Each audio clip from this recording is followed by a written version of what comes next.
الرحمن الرحیم۔ السلام علیکم ورحمۃ اللہ وبرکاتہ۔ خواتین و حضرات، اللہ کی حمد و ثنا اور شکر کے ساتھ اور بڑے ادب و احترام کے ساتھ نبی صلی اللہ علیہ وسلم پر درود و سلام کے ساتھ اور اپنے لیے اور سب اہل ایمان کے لیے اللہ سے مغفرت اور فضل اور رحمت کی بے شمار دعاؤں کے ساتھ آج پھر ہم اپنے پروگرام میں حاضر ہیں۔ آج ہمارا سبق جو ہے یہ سورہ طٰہٰ ہے۔ اس کے 8 رکوع ہیں اور ہم چاہتے ہیں کہ آج ہم اس کو مکمل کر لیں۔ یہ میں اس لیے کر رہا ہوں کہ اس کے بغیر ہم 27ویں شب تک اس کو مکمل نہیں کر سکتے۔ اسی طرح ہم پڑھتے جائیں گے تو ہی یہ ٹھیک مکمل ہوگا۔ اس کے باوجود ہمارا یہ ارادہ ہے کہ ہم یکم رمضان سے یعنی دن کو بھی 2:30 سے 4 بجے تک، 4:15 بجے تک یا کبھی 4:30 بجے تک بھی میں نے آپ سے عرض کیا ہے یہ پروگرام انشاءاللہ کیا کریں گے، اور رات کو بھی نماز تراویح کے بعد کوئی جس وقت اس وقت دیکھ لیں گے، کوئی 10:30 سے 12 بجے تک ہم انشاءاللہ پڑھا کریں گے، تب یہ مکمل ہوگا۔ اور ویسے بھی اس کا فائدہ بھی تب ہوگا کہ ہم زیادہ جب قرآن سے جڑیں گے اور اس کو پڑھیں گے سمجھیں گے تو اللہ تعالی ہمارے لیے اور زیادہ ہدایت کے راستے کو ہم پر واضح کرے گا، ہمارا سینہ کھولے گا۔ تو اس صورت کے 8 رکوع ہیں اور ہم اس کو مکمل کرنا چاہتے ہیں۔ یہ صورت ہجرت حبشہ کے لگ بھگ نازل ہوئی ہے، اور یہ بات بہرحال ایک واقعے سے ثابت ہوتی ہے کہ یہ اس وقت نازل ہوئی ہے جب ابھی حضرت عمر رضی اللہ تعالی عنہ ایمان نہیں لائے تھے، بلکہ جو واقعہ ان کے ایمان لانے کا آتا ہے اس میں یہ بات موجود ہے کہ جب وہ نعوذ باللہ نبی صلی اللہ علیہ وسلم کو قتل کرنے کے ارادے سے گھر سے نکلے اور راستے میں انہیں ایک شخص ملا اور اس نے کہا کہ یہ آپ نے کیا ارادہ کیا ہے، پہلے اپنے گھر کی تو خبر لیں۔ تو ان کو بڑا غصہ آیا اور انہوں نے کہا کہ میرے گھر کو کیا ہوا ہے؟ تو اس شخص نے کہا کہ تیری بہن بھی اور تیرا بہنوئی سعید بن زید بھی ایمان لا چکے۔ تو پھر وہ بڑے غصے میں اپنے بہنوئی کے بہن کے گھر گئے۔ جب دروازے پر پہنچے تو انہیں محسوس ہوا کہ میری بہن اور بہنوئی قرآن پڑھ رہے ہیں۔ تو حضرت خباب بن ارت انہیں پڑھا رہے تھے، اور شاید ان کی بہن اور بہنوئی ان پڑھ ہوں، مطلب اس وقت زیادہ لوگ تو پڑھنا لکھنا نہیں جانتے تھے۔ تو جب دروازے پر پہنچے تو انہیں محسوس ہوا کہ وہ تو قرآن پڑھ رہے ہیں، اور جب ان کو پتہ چلا بہن کو، بہنوئی کو، خباب بن ارت کو کہ یہ تو عمر آگے ہیں، تو حضرت خباب بن ارت تو چھپ گئے اندر کہیں، اور حضرت عمر گھر میں داخل ہوئے تو انہوں نے پوچھا تم یہ کیا پڑھ رہے ہو؟ تو بہرحال انہوں نے غصے میں آ کر اپنے بہنوئی پر حملہ کر دیا، اور جب بہن نے چھڑانے کی کوشش کی تو پھر بہن کو بھی مارا۔ لیکن بہرحال ان کی بہن نے کہا، بہنوئی نے بھی کہا کہ آپ جو بھی کر لیں آپ ہمارے دل سے اب ایمان نہیں نکال سکتے۔ تو ظاہر ہے وہ بہن تھی اور بہنوئی تھے، ان کو مارنا بھی کوئی آسان کام تو نہیں تھا۔ تو حضرت عمر کا دل بہرحال پسیجا اور انہوں نے بہن سے کہا کہ تم کیا پڑھ رہے ہو، مجھے بھی دکھاؤ۔ تو پھر ان کی بہن جو ہے فاطمہ بنت خطاب نے کہا کہ میرے ساتھ وعدہ کرو کہ تم اس صحیفے کو پھاڑو گے نہیں، اور پہلے غسل کرو اور پھر اسے پڑھو۔ تو بہرحال حضرت عمر نے پھر غسل کیا اور اس کو دیکھا تو اس صحیفے پر یہی سورہ طٰہٰ لکھی ہوئی تھی۔ اور جب حضرت عمر نے اس صحیفے کو، اس سورہ طٰہٰ کو پڑھا تو بہت متاثر ہوئے اور کہنے لگے کہ یہ کمال ہے، یہ کیسا کلام ہے۔ اور جو ہی ان کی زبان سے یہ بات نکلی کہ یہ کیسا کلام ہے، اور خباب بن ارت کو محسوس ہوا کہ اب تو عمر کا غصہ بھی ٹھنڈا ہو گیا ہے اور وہ کچھ مائل بھی ہوئے ہیں اس صورت کو پڑھ کر، تو وہ دوڑ کر اندر سے نکلے اور کہنے لگے کہ عمر آگے بڑھو۔ میں نے کل ہی نبی صلی اللہ علیہ وسلم کو یہ دعا کرتے سنا ہے کہ یا اللہ، ابو الحکم بن ہشام اور عمر بن خطاب میں سے کسی ایک کو اسلام کی مدد کے لیے کھڑا کر، تو آگے بڑھو۔ تو بہرحال حضرت عمر کے دل میں ایمان داخل ہو گیا اور وہ وہاں سے دار ارقم پہنچے اور وہ ایمان لے آئے۔ تو اس سے یہ ظاہر ہوتا ہے کہ حضرت عمر رضی اللہ تعالیٰ عنہ کے ایمان لانے سے پہلے ہی یہ سورہ طٰہٰ نازل ہوئی ہوگی، اور یہ بھی ہو سکتا ہے کہ انہی دنوں میں نازل ہوئی ہوئی، اسی لیے فاطمہ بنت خطاب اور ان کے خامند سعید بن زید جو ہیں وہ یہ سورہ طٰہٰ سیکھ رہے تھے، کیونکہ اس وقت جو صحابہ تھے جو قرآن نازل ہوتا تھا ان کا بڑا جی چاہتا تھا کہ ہم اس کو پڑھیں، سیکھیں، سمجھیں۔ تو اس میں مطلب جو اس کا خلاصہ ہے سورہ طٰہٰ کا، اگر آپ اس کو مطلب سمجھ لیں تو پھر اس پوری سورت کو ذرا تیزی سے پڑھنا ہمارے لیے آسان ہو جائے گا۔ تو میں آپ سے گزارش کرتا ہوں کہ آپ توجہ کریں اور اس کا جو خلاصہ ہے اس کو آپ سمجھ لیں۔ اس کی جو تمہید ہے، اس کا جو آغاز ہے، وہ تو اس طرح ہے کہ نبی صلی اللہ علیہ وسلم کو خطاب کر کے اللہ نے فرمایا ہے کہ اے محمد، یہ قرآن تم پر ہم نے اس لیے تو نازل نہیں کیا کہ ہم تمہیں کوئی اس قرآن کے ذریعے کسی مصیبت میں ڈالنا چاہتے ہیں، اس لیے تو ہم نے نازل نہیں کیا، اور ہمارا تم سے یہ مطالبہ بھی نہیں ہے کہ پتھر کی چٹانوں سے تم دودھ کی نہریں نکالو، اور جو نہیں مان رہے ان کو تم ضرور منوا کے ہی چھوڑو، اور جو ہٹ درم اور ضدی لوگ ہیں ان کے دلوں میں ایمان پیدا کر کے ہمیں دکھاؤ، یہ ہمارا مطالبہ نہیں ہے۔ ہم نے قرآن اس لیے نازل نہیں کیا کہ تم مصیبت میں پڑ جاؤ۔ یہ تو بس ایک نصیحت اور یاد دہانی ہے، یعنی سورہ طٰہٰ یہاں سے شروع ہوتی ہے کہ نبی صلی اللہ علیہ وسلم کو فرمایا گیا کہ ہم نے تمہیں کسی مصیبت میں ڈالنے کے لیے قرآن نازل نہیں کیا، اور پھر فرمایا کہ یہ تو بہرحال ہماری طرف سے اہل دنیا کو، انسانوں کو نصیحت ہے اور یاد دہانی ہے، تاکہ جس کے دل میں اس یاد دہانی کی وجہ سے ہمارا خوف پیدا ہو اور جو ہماری پکڑ سے، عذاب سے بچنا چاہے، وہ اسے سنے، اس پر ایمان لے آئے اور سیدھا ہو جائے۔ یہ مالک زمین و آسمان کا کلام ہے، اور اس کے سوا اس کائنات میں کسی کی خدائی نہیں ہے۔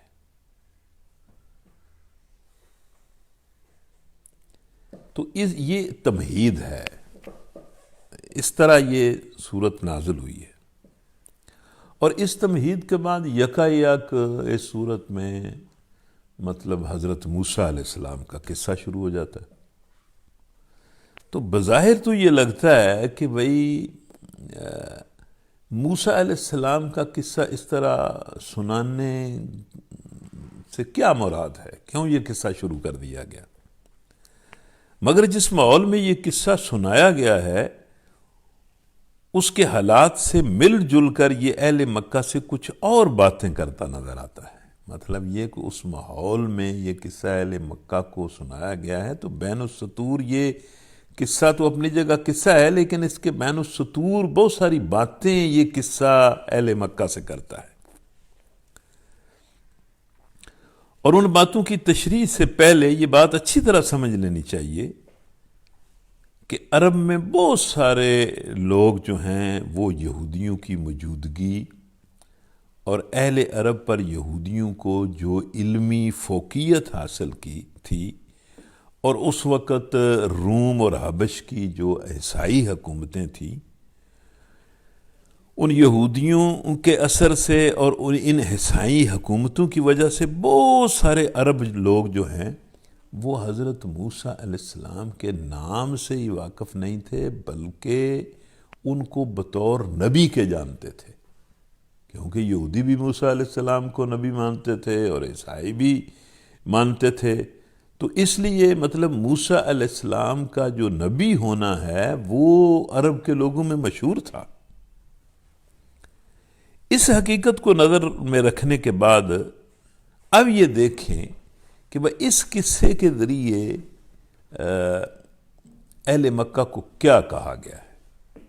اس میں پہلی بات اہل مکہ کو یہ کہی گئی کہ بھئی اللہ تعالیٰ کسی کو نبوت اس طرح عطا نہیں کرتا کہ ڈھول تاشے اور نفیریاں بجا کر ایک خلق اکٹھی کر لی جائے اور پھر باقاعدہ کوئی تقریب منعقد کی جائے اور پھر وہاں پر کسی کے نبی ہونے کا تقرر جو ہے وہ کیا جائے، اس کا اعلان کیا جائے۔ اور موسیٰ علیہ السلام کا بتایا کہ وہ راہ چلتے مسافر تھے اور اللہ تعالیٰ نے اس مسافرت میں ان کو نبوت پر فائز کر دیا۔ اسی طرح محمد صلی اللہ علیہ وسلم کو بھی اللہ تعالیٰ نے نبوت پر فائز کر دیا۔ دوسرا اس قصے میں جو بات سمجھائی گئی وہ یہ کہ جو بات آج محمد صلی اللہ علیہ وسلم تمہارے سامنے پیش کر رہے ہیں توحید کی اور آخرت کی، ٹھیک وہی بات موسیٰ علیہ السلام نے بھی لوگوں کے سامنے بیان کی، کوئی فرق نہیں ہے۔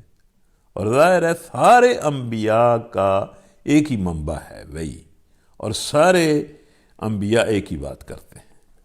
یہ بھی اسلام کے حق ہونے کی ایک بہت بڑی دلیل ہے کہ جب سے دنیا بنی ہے مختلف زمانوں میں نبی آتے رہے ہیں، ان کے درمیان میں بڑی مدتوں کا وقفہ ہے، لیکن ان کی بات ایک ہی ہے، بیان ان کا ایک ہی ہے۔ تو یہ بات بھی اہل مکہ کو سمجھائی گئی۔ اور تیسرا یہ سمجھایا گیا کہ جس طرح محمد صلی اللہ علیہ وسلم کو ہم نے بے سر و سامانی کی حالت میں تنہا تمہارے سامنے کھڑا کر دیا ہے اپنی دعوت کے لیے اور تم ان کے دشمن بن گئے ہو، اس سے بھی عین ممکن ہے زیادہ سخت حالات تھے جب ہم نے موسیٰ علیہ السلام کو فرعون کے سامنے اور اس جابر قوم کے سامنے کھڑا کر دیا۔ اور جس طرح ہم نے موسیٰ علیہ السلام کی مدد کی، اسی طرح ہم محمد صلی اللہ علیہ وسلم کی بھی مدد کر رہے ہیں، اور تمہیں دیکھنا چاہیے کہ جو انجام فرعون کا ہوا وہ تمہارا بھی ہو سکتا ہے۔ اور پھر یہ بھی مطلب بات سمجھائی گئی کہ فرعونیوں نے جس طرح موسیٰ علیہ السلام کے مقابلے میں اعتراضات، شبہات اور عجیب عجیب ہتھ کنڈے استعمال کیے، اسی طرح تم کر رہے ہو، اور وہ اعتراضات اور شبہات اور ہتھ کنڈے موسیٰ علیہ السلام کا کچھ نہ بگاڑ سکے۔ اس لیے یہ تمہارے اعتراضات اور شبہات بھی یہ راستہ نہیں روک سکیں گے۔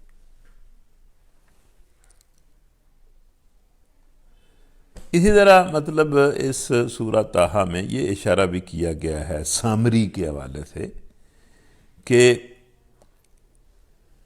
جس طرح اس قوم کو گمراہ کرنے کے لیے ایک شاطر آدمی تھا اور اس نے ایک بچڑا بنا کے اس قوم کو مطلب ایک یعنی شرک کے اندر مبتلا کر دیا، اسی طرح تم بھی جو ہے وہ یہ جو بت اور دیویاں تم نے بنائی ہوئی ہیں یہ بالکل شرک اور بت پرستی ہے۔ اور جس طرح اس بچھڑے کو جلا کر راکھ کر دیا تھا موسیٰ علیہ السلام نے، اسی طرح ہمارا کوئی بھی نبی اس شرک اور بت پرستی کو برداشت نہیں کرتا، حتیٰ کہ اس کو ختم کر دیتا ہے۔ اور اس کے بعد پھر جگہ جگہ اللہ تعالیٰ نے سورہ طٰہٰ میں واعظ و نصیحت بھی کی ہے۔ پھر اس صورت میں بھی آدم اور ابلیس کا قصہ بیان ہوا ہے کہ بھئی یہ جو شیطان ہے، جس طرح اس نے تمہارے باپ آدم علیہ السلام کو اور تمہاری ماں کو لالچ دے کر پھسلایا تھا، اور ان کی کمزوری سے، عزم کی کمزوری سے اس نے فائدہ اٹھایا اور ان سے اللہ کی نافرمانی کروا لی، اسی طرح انسان کے پیچھے جو ہے وہ شیطان لگا ہوا ہے۔ اور پھر آخر میں، اس سورت کے آخر میں نبی صلی اللہ علیہ وسلم کو، صحابہ کو اور سب مسلمانوں کو کہا کہ بھائی صبر کریں، اور بطور خاص پھر نماز کی تلقین کی کہ نماز کے ساتھ اپنے اندر، نماز کے ذریعے اپنے اندر طاقت پیدا کریں۔ یہ نماز اللہ کو بڑی پسند ہے، یہ تمہیں بھی طاقت دے گی، اور یہ تمہارے اندر وہ اخلاق پیدا کرے گی جس کی بنا پر تم اللہ کے راستے پر استقامت کے ساتھ چل سکو گے۔ تو یہ سورہ طٰہٰ کا خلاصہ ہے۔ اب یہی باتیں سورہ طٰہٰ میں چونکہ ہم پڑھیں گے، اس لیے میرا خیال ہے کہ اگر آپ تھوڑا سا میری مدد کریں اور میری زبان پر، میرے الفاظ پر، میرے انداز پر اعتماد کرنے کی بجائے اپنی توجہ پر اعتماد کریں، تو ہم یہ ساری صورت بڑی آسانی سے مکمل کر لیں گے۔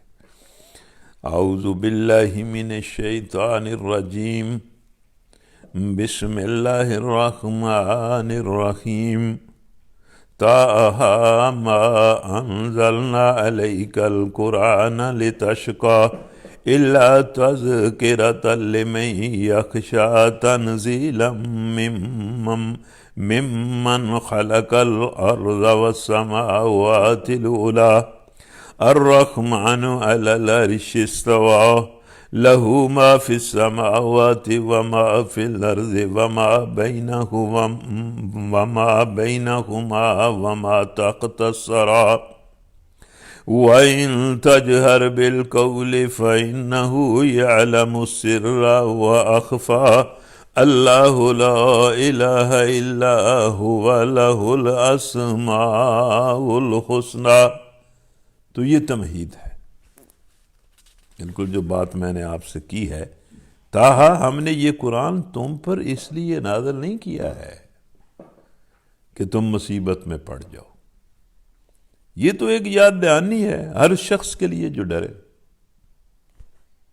تو میرا خیال ہے میں آپ سب کو سورہ طٰہٰ کے آغاز میں ہی مشورہ دیتا ہوں کہ جس طرح حضرت عمر ڈر گئے تھے سورہ طٰہٰ پڑھ کر، اسی طرح آپ بھی ڈر جائیں اور توبہ کریں، ہمیں بھی ڈر جانا چاہیے۔ حضرت عمر بڑے مضبوط دل کے مالک تھے اور بڑے بہادر انسان تھے، اور ان کے بارے میں یہ کہا جاتا ہے کہ وہ جاہلیت میں بھی بڑے بڑے فیصلے کرتے تھے اور اسلام میں بھی انہوں نے بڑے بڑے فیصلے کیے۔ یہ فیصلہ بھی تو ان کا بہت بڑا فیصلہ تھا کہ نعوذ باللہ میں نے محمد صلی اللہ علیہ وسلم کو قتل کر دینا ہے، یہ ان کا بڑا فیصلہ تھا، اور بعد میں بھی انہوں نے بڑے بڑے فیصلے کیے۔ اور یہ فیصلہ بھی ان کا ظاہر ہے، وہ بندہ جو محمد صلی اللہ علیہ وسلم کو قتل کرنے کے لیے گھر سے نکلا، یہ اللہ تعالیٰ کا معاملہ ہے، وہ اپنی بہن کے ہاتھوں شکست کھا گیا، بہن کی استقامت کے ہاتھوں اور اس صحیفے کے ہاتھوں جس میں طٰہٰ لکھی ہوئی تھی۔ تو اس لیے میں اپنے آپ کو بھی یہ مشورہ دیتا ہوں کہ یہ شکست بہت اچھی ہے، ہمیں قرآن کے مقابلے میں شکست کھا جانی چاہیے اور قرآن کے سامنے سر تسلیم خم کرنا چاہیے۔ یہ قرآن نازل کیا گیا ہے اس ذات کی طرف سے جس نے پیدا کیا ہے زمین کو اور بلند آسمانوں کو.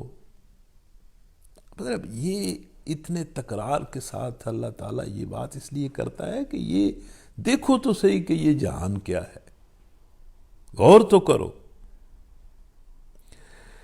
وہ رحمان کائنات کے تخت بادشاہی پر جلوہ فرما ہے، یعنی ساری بادشاہی اسی کی ہے، وہی بادشاہ ہے، مالک ہے ان سب چیزوں کا جو آسمانوں اور زمین میں ہیں، اور جو زمین و آسمان کے درمیان ہیں اور جو مٹی کے نیچے ہیں. مطلب ہر چیز، چھوٹی بڑی چیز جو ہے وہ اس کی ملک میں ہے، اس کی نظر میں ہے، اس کے انتظام میں ہے، اس کی ایڈمنسٹریشن کے تحت ہے.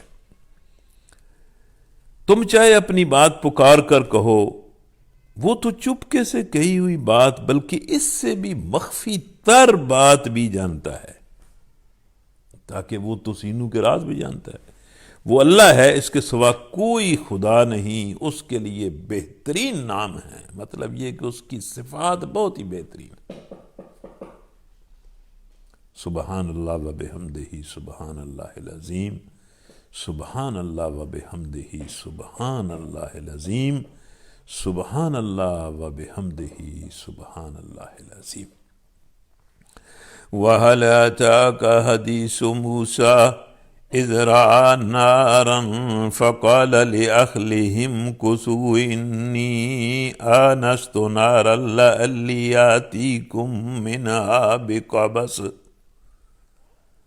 آتِيكُم منها بقبس أو أجد على النار هدى. فلما أتاها نودي يا موسى إني أنا ربك فاخلع عليك إنك بالواد المقدس طوى وأنا اخترتك فاستمع لما يوحى إنني أنا الله لا إله إلا أنا فاعبدني وأقم الصلاة لذكري إن الساعة آتية أكاد أخفيها لتجزى كل نفس بما تسعى فلا يصدنك عنها من لا يؤمن بها واتبع هواه فتردى. وما تلك بيمينك يا موسى قال هي عصاي أتوكأ عليها وأهش بها على غنمي ولي فيها مآرب أخرى قال ألقها يا موسى فألقاها فإذا هي حية تسعى قال خذها ولا تخف سنعيدها سيرتها الأولى واضمم يدك إلى جناحك تخرج بيضاء من غير سوء آية أخرى لنريك من آياتنا الكبرى اذهب إلى فرعون إنه طغى. تو اس تمہید کے بعد اللہ تعالیٰ نے موسیٰ علیہ السلام کا قصہ شروع کر دیا. موسیٰ علیہ السلام اللہ کے بڑے جلیل القدر اور بڑے شان رکھنے والے نبی اور رسول تھے، اور کمال ہے کہ فرعون جس کی سلطنت بڑی تھی، جس کی طاقت بڑی تھی اور جس کی حکومت بڑی مضبوط تھی، اس کا انہوں نے مقابلہ کیا اور ڈٹ کر مقابلہ کیا، اور بالآخر اللہ کے حکم کے مطابق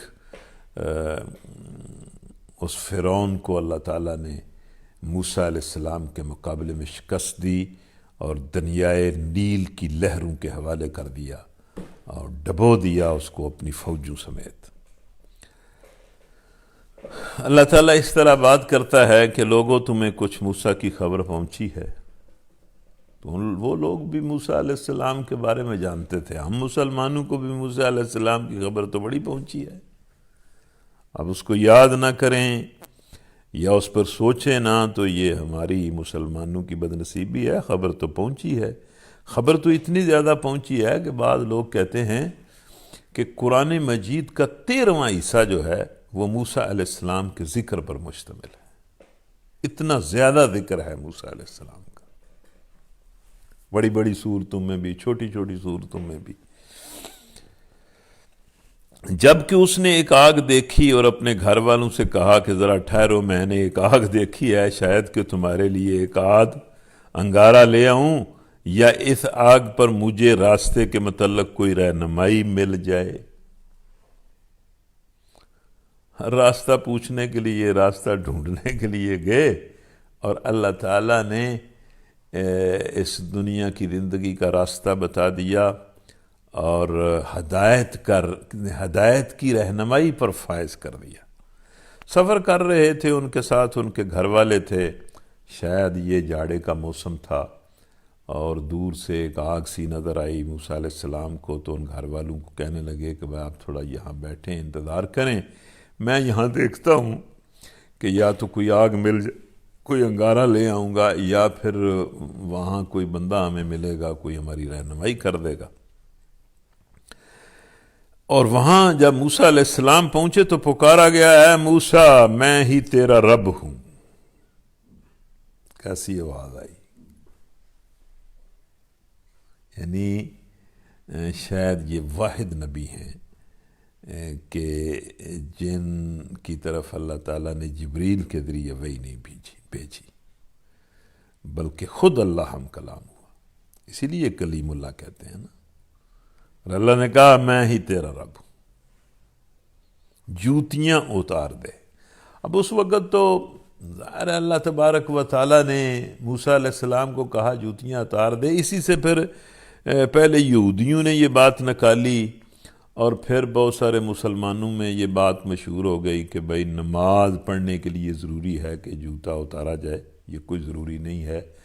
حدیث بھی اجازت دیتی ہیں کہ جوتے پر اگر گندگی وغیرہ نہ لگی ہو تو گھاس پر یا عام زمین پر یا ریت پر آپ جوتے سمیت نماز پڑھ سکتے ہیں. مسجد میں تو ظاہر ہے جوتا لے جانے کا کوئی مطلب نہیں ہے، جہاں ماربل اور ٹائلیں لگی ہوئی ہیں اور قلین بچھے ہوئے ہیں. لیکن عام زمین میں کہیں بھی آپ جوتیاں سمیت جو ہیں وہ نماز پڑھ سکتے ہیں. اور یہ بھی کہا گیا ہے کہ جوتی جو ہے اس پر گندگی لگی ہو تو وہ تھوڑا سا چلیں تو وہ مٹی جو ہے وہ اس گندگی کو ختم کر دیتی ہے اور جوتے کو پاک کر دیتی ہے. تو بہت ساری حدیثیں ہیں، ان کے مطلب ان کی تفصیل میں جانے کی ضرورت نہیں ہے. امام ابو حنیفہ، امام ابو یوسف، امام اوزاعی، اسحاق اور بہت سارے اور مطلب فقہا جو ہیں کہتے ہیں وہ ٹھیک ہے، یہ جوتے سمیت نماز پڑھی جا سکتی ہے. اور ہاں البتہ امام شافعی نے ایک بات کی ہے، اور انہوں نے بھی کہا ہے کہ بھئی ادب جو ہے، ادب کا تقاضا یہ ہے کہ جہاں آپ زمین ایسی ہو کہ جہاں جوتا آپ اتار سکتے ہوں تو وہاں جوتا اتار دیں اور نماز پڑھیں. اس لیے میں تو کہتا ہوں کہ بعض اوقات تو عجیب منظر دیکھنے کو آتا ہے کہ کھلے میدان میں جہاں نیچے مٹی ہوتی ہے اور بعض اوقات بہت تپ رہی ہوتی ہے زمین، اور وہاں پر کچھ لوگ جو ہیں جنازے پر بڑا اصرار کرتے ہیں کہ جوتے اتار دو، جوتے اتار دو، جوتے اتار دو. تو یہ اصل میں ناواقفیت ہے. رہے وہ لوگ جو میدان میں نماز جنازہ پڑھتے وقت بھی جوتے اتارنے پر اصرار کرتے ہیں، تو یہ دراصل دین سے، دین کے احکام سے ناواقفیت ہے. لیکن اس موقع پر بہرحال موسیٰ علیہ السلام کو اللہ نے کہا کہ جوتیاں اتار دے، تو وادی مقدس طویٰ میں ہے اور میں نے تجھ کو چن لیا ہے. مطلب یہ کہ اپنے کام کے لیے چن لیا ہے. ظاہر ہے مطلب اب ہر کوئی نبی تو نہیں بنتا، لیکن یہ کہ نبیوں کو اللہ اپنے کام کے لیے چن لیتا ہے. پھر جو لوگ نبیوں کے اتباع میں وہی کام کرتے ہیں جو نبی کرتے ہیں تو انہیں بھی اللہ ایک لحاظ سے چن ہی لیتا ہے. تو ہم نبی تو نہیں ہو سکتے، لیکن ہم یہ تو کر سکتے ہیں کہ نبیوں کے اتباع میں وہ کام کرنے کی کوشش کریں جو انبیاء نے کیا ہے اور جو محمد صلی اللہ علیہ وسلم نے کیا ہے. پھر اللہ نے فرمایا کہ موسیٰ سن جو کچھ وحی کیا جاتا ہے. اور پھر اللہ نے وہ پہلی وحی نازل کر دی، میں ہی اللہ ہوں، میرے سوا کوئی خدا نہیں ہے، پس تو میری بندگی کر اور میری یاد کے لیے نماز قائم کر۔ اب یہ تو میری بندگی کر اور میری یاد کے لیے نماز قائم کر، آپ اس پر ذرا غور کریں۔ اس کا مطلب یہ ہے کہ عبادت اور چیز ہے اور نماز اور چیز ہے۔ عبادت تو یہ ہے کہ اللہ کے ہر حکم کو سنا جائے اور اس کی اطاعت کی جائے، خواہ وہ زندگی کے کسی معاملے کے بارے میں ہو، یہ عبادت ہے۔ اللہ کے حکم کے مطابق حکمرانی کرنا بہت بڑی عبادت ہے، اللہ کے حکم کے مطابق تجارت کرنا بہت بڑی عبادت ہے۔ تو اللہ کے حکم کے مطابق زندگی کے معاملات کو چلانا یہ عبادت ہے، اور اسی عبادت میں بہتری پیدا کرنے کے لیے اور اللہ کو یاد کرنے کے لیے نماز بہترین عمل ہے۔ اس لیے اللہ نے کہا کہ میری بندگی کر اور میری یاد کے لیے نماز قائم کر۔ قیامت کی گھڑی ضرور آنے والی ہے، میں اس کا وقت مخفی رکھنا چاہتا ہوں تاکہ میں ہر کسی کو آزماؤں اور اسے اس کی کوشش کا بدلہ دوں۔ یعنی یہ قیامت کو یا موت کو آپ کہہ لیں اس لیے مخفی رکھا گیا ہے کہ تاکہ بندہ جو ہے وہ عمل کرے بالغیب اور اللہ تعالیٰ سے پھر جزا پائے۔ اس کو ظاہر نہیں کیا گیا۔ ظاہر اگر کر دیا جائے قیامت کو یا اللہ تعالیٰ خود ظاہر ہو جائے تو پھر تو آزمائش اور امتحان کا کوئی مطلب ہی باقی نہیں رہتا۔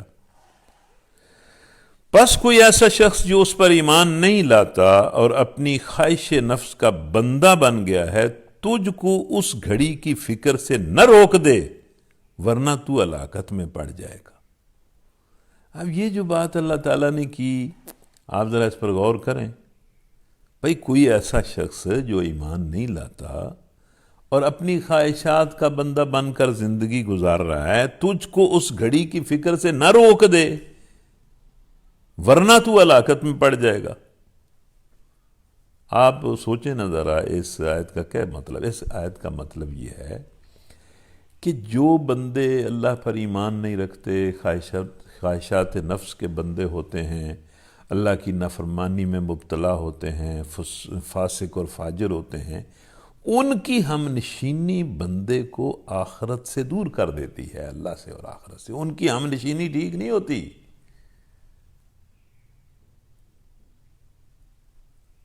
تو یہ اللہ تعالیٰ نے فساق و فجار کی ہم نشینی سے منع کیا ہے، ان کی بات ماننے سے منع کیا ہے۔ اور اگر انسان بدقسمتی کے اس سمندر میں ڈوب جائیں کہ ان کے رہنما ہی فاسق و فاجر بن جائیں، ان کے زندگی کے معاملات ہی فساق و فجار کے ہاتھ میں چلے جائیں، تو پھر انسانوں کا کیا حال ہوگا؟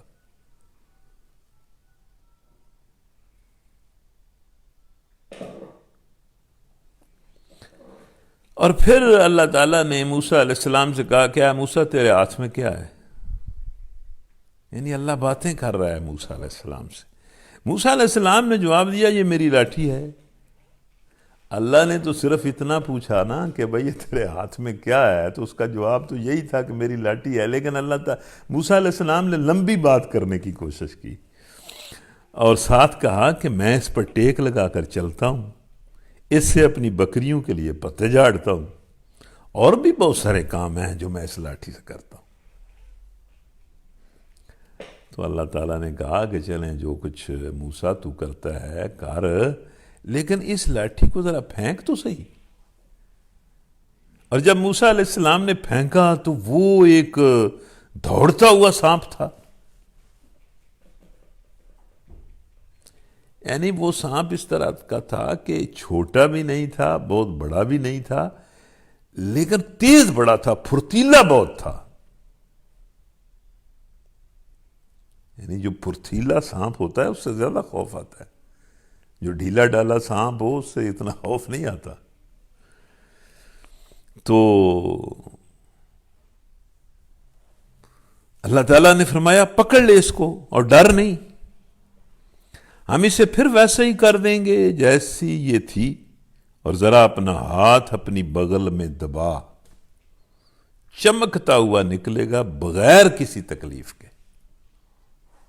ایک تو کہا کہ لاٹھی پھینک، اور موسیٰ علیہ السلام نے پھینکی اور وہ سانپ تھا، اللہ نے کہا ڈر نہیں، اس کو پکڑ، یہ پھر وہی لاٹھی بن جائے گی، اور ہاتھ اپنی بغل میں ڈال اور اس کو نکال، یہ چمک سورج کی طرح چمکے گا بغیر کسی تکلیف کے، تجھے تکلیف بھی کوئی نہیں ہوگی۔ یہ دوسری نشانی ہے، یہ دو معجزے ہم تمہیں دیتے ہیں۔ یہ علماء اس پر بحث کرتے ہیں مفسرین کہ اللہ تعالیٰ یعنی حالات اور زمانے کے مطابق انبیاء کو معجزے دیتا ہے۔ تو اس زمانے میں مصر کے اندر یعنی جادو بڑا تھا اور جادوگری کا فن بہت تھا، اور اس جادو سے لوگ بڑے متاثر ہوتے تھے۔ تو اس ساری جادوگری کی کاٹ کے لیے اللہ تعالیٰ نے ایسے معجزے دیے کہ جو بظاہر تو ان کو کہا جا سکتا ہے، جس طرح فرعون نے کہا کہ یہ جادو ہیں، لیکن وہ جادو نہیں تھے۔ ہر جادوگر کو بھی سمجھ آ جاتی تھی، لوگوں کو بھی سمجھ آ جاتی تھی کہ یہ جادو نہیں ہے، یہ جادو کے علاوہ کوئی چیز ہے۔ اس لیے کہ ہم تجھے اپنی بڑی نشانیاں دکھانے والے ہیں، اب تو فرعون کے پاس جا، وہ سرکش ہو گیا ہے۔ اب یہ جو بات ہے کہ بھئی فرعون کے پاس جا، اس کو جا کے دعوت دے، اس کو جا کے سمجھا، وہ ہمارا بڑا باغی ہو گیا ہے، یہ اس وجہ سے بھی موسیٰ علیہ السلام کو اللہ تعالیٰ نے حکم دیا کہ ظاہر ہے جو ریاست ہوتی ہے یا حکومت ہوتی ہے یا جو حکمران ہوتے ہیں، مضبوط جو ریاست ہوتی ہے، وہ تو ان حکمرانوں کے ہاتھ میں تو ساری پبلک ہوتی ہے۔ اگر وہ ٹھیک نہ ہوں تو پبلک کے لیے ٹھیک ہونا تو ممکن ہی نہیں ہوتا۔ اس قرآن مجید کے اس جملے سے بھی یہ مطلب ثابت ہوتا ہے کہ نبی صلی اللہ علیہ وسلم نے جد و جہد اور جہاد کر کے اور قتال کر کے اللہ کے دین کی جو حکمرانی قائم کی تھی، وہ اس وجہ سے قائم کی تھی کہ جب تک حق کی حکومت نہ ہو، حق کو کون مانتا ہے اور حق کس طرح نافذ ہوتا ہے؟ اور نبی صلی اللہ علیہ وسلم کو تو واضح طور پر اللہ تعالیٰ نے کہا کہ بھئی آپ کے ذمے تو ہے کہ آپ نے اس دین کو غالب کرنا ہے۔ حتیٰ کہ ایک جگہ تو بڑی سخت بات کی اللہ تعالیٰ نے کہ قاتلو، جنگ کرو یہاں تک کہ فتنہ ختم ہو جائے اور دین اور اطاعت صرف اللہ کے لیے ہو جائے۔ تو اللہ تعالیٰ نے موسیٰ علیہ السلام کو بھی کہا کہ فرعون کے پاس جا، وہ سرکش ہو گیا ہے۔ اب یہ باتیں اللہ تعالیٰ نے کی، اور اس میں بھی کچھ باتیں موسیٰ علیہ السلام نے بھی کی، جس طرح کہ یہ ہے کہ بھئی یہ میری لاٹھی ہے، میں اس سے یہ کرتا ہوں، یہ کرتا ہوں۔ اس کے بعد موسیٰ علیہ السلام نے ایک دعا کی اللہ سے، قال رب اشرح لی صدری ویسر لی امری واحلل عقدۃ من لسانی یفقہوا قولی واجعل لی وزیرا من اہلی ہارون اخی اشدد بہ ازری واشرکہ فی امری کئی نسبحک کثیرا ونذکرک کثیرا انک کنت بنا بصیرا۔ موسیٰ نے عرض کیا پروردگار میرا سینہ کھول دے، جس کام پر تو نے مجھے لگایا ہے اس کے لیے مجھے زبردست یکسوئی اور شوق عطا فرما، میرا سینہ اس کے لیے کھول دے۔ ظاہر ہے جب تک کسی کام کے لیے سینہ نہ کھلے اس وقت تک کام کس طرح ہوتا ہے۔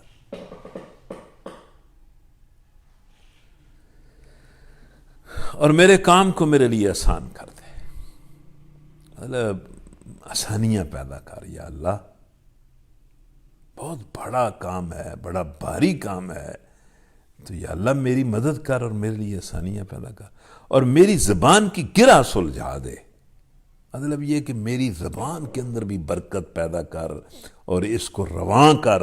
ظاہر ہے زبان کے ذریعے ہی بات سمجھانی ہوتی ہے، تاکہ لوگ میری بات سمجھیں، میں اچھے طریقے سے بات کروں اور لوگ سمجھیں۔ اس سے بھی یہ ظاہر ہوتا ہے نا کہ بھئی مطلب بات کرنے کا جو انداز ہے وہ لوگوں پر اثر کرتا ہے۔ اور پھر ساتھ ہی موسیٰ علیہ السلام نے اللہ سے عرض کیا کہ میرے لیے میرے ہی خاندان سے میرا ایک وزیر مددگار مقرر کر دے، اور ساتھ ہی کہا کہ یہ ہارون جو ہے میرا بھائی ہے، بڑا بھائی ہے، اس کو میرے ساتھ کر دے، اس کے ذریعے سے میرا ہاتھ مضبوط کر اور اس کو میرے کام میں شریک کر دے۔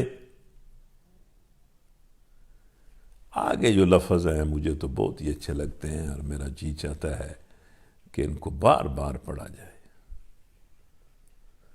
مطلب یہ کہ موسیٰ علیہ السلام نے ایک شوق میں، ایک ولولے میں اور جذبے میں آ کر کہا کہ یا اللہ میری یہ دعا ہے، اسے قبول کر، تاکہ کئی نسبحک کثیرا ونذکرک کثیرا انک کنت بنا بصیرا، تاکہ ہم خوب تیری پاکی بیان کریں، تیری توحید کا چرچا کریں، تیری صفات کا چرچا کریں، تیرے اختیارات اور تیرے احکام کا چرچا کریں، تیری اور تیرے دین کی پاکی لوگوں کے سامنے بیان کریں۔ اور تو اللہ ہمیشہ ہمارے حال پر نگران رہا ہے، ہماری یہ دعا قبول کر۔ تو دیکھیں کتنی محبت سے اللہ تعالیٰ نے موسیٰ علیہ السلام نے جب یہ دعا کی، ممکن ہے اس موقع پر کی ہو یا درمیان میں کوئی وقفہ ہو، بہرحال موسیٰ علیہ السلام نے دعا کی تو اللہ تعالیٰ نے فرمایا، اللہ تعالیٰ یا اللہ ہم جو دعائیں کرتے ہیں ان کو بھی قبول کر، جس طرح تو نے موسیٰ علیہ السلام کی دعا کو قبول کیا، ہماری دعائیں بھی قبول کر۔ ہم تیری پاکی بیان کرتے ہیں، تیری حمد کہتے ہیں، تیرے وحدہ لا شریک معبود ہونے کی گواہی یا اللہ ہم دیتے ہیں، تیری عزت و عظمت اور کبریائی بیان کرتے ہیں۔ یا اللہ ہماری دعاؤں کو قبول فرما، ہمیں سابقم بالخیرات، بڑھ چڑھ کر نیکیاں کرنے والا اور مستجاب الدعوات بنا۔ تو ہی ہے جو دعائیں سنتا اور قبول کرتا ہے، تو نے موسیٰ علیہ السلام کی دعا قبول کی، ہماری بھی یا اللہ اگلی پچھلی دعائیں جو جائز ہیں ان کو قبول فرما۔ تو موسیٰ علیہ السلام کی دعا کے جواب میں اللہ نے فرمایا، قَالَ قَدْ أُوتِيتَ سُؤْلَكَ يَا مُوسَىٰ وَلَقَدْ مَنَنَّا عَلَيْكَ مَرَّةً أُخْرَىٰ إِذْ أَوْحَيْنَا إِلَىٰ أُمِّكَ مَا يُوحَىٰ أَنِ اقْذِفِيهِ فِي التَّابُوتِ فَاقْذِفِيهِ فِي الْيَمِّ فَلْيُلْقِهِ الْيَمُّ بِالسَّاحِلِ يَأْخُذْهُ عَدُوٌّ لِّي وَعَدُوٌّ لَّهُ وَأَلْقَيْتُ عَلَيْكَ مَحَبَّةً مِّنِّي وَلِتُصْنَعَ عَلَىٰ عَيْنِي إِذْ تَمْشِي أُخْتُكَ فَتَقُولُ هَلْ أَدُلُّكُمْ عَلَىٰ مَن يَكْفُلُهُ إِذْ تَمْشِي أُخْتُكَ فَتَقُولُ هَلْ أَدُلُّكُمْ عَلَىٰ مَن يَكْفُلُهُ فَرَجَعْنَاكَ إِلَىٰ أُمِّكَ كَيْ تَقَرَّ عَيْنُهَا وَلَا تَحْزَنَ وَقَتَلْتَ نَفْسًا فَنَجَّيْنَاكَ مِنَ الْغَمِّ وَفَتَنَّاكَ فُتُونًا فَلَبِثْتَ سِنِينَ فِي أَهْلِ مَدْيَنَ ثُمَّ جِئْتَ عَلَىٰ قَدَرٍ يَا مُوسَىٰ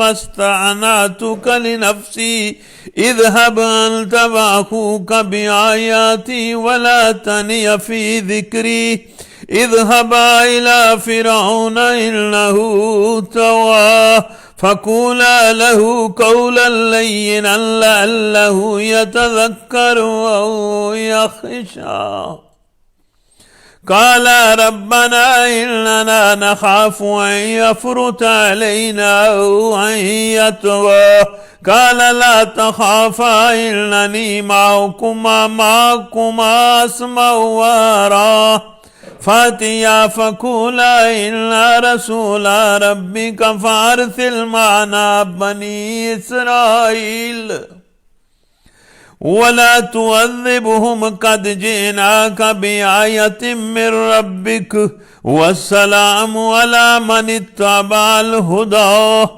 إنا قد أوحي إلينا أن العذاب على من كذب وتولى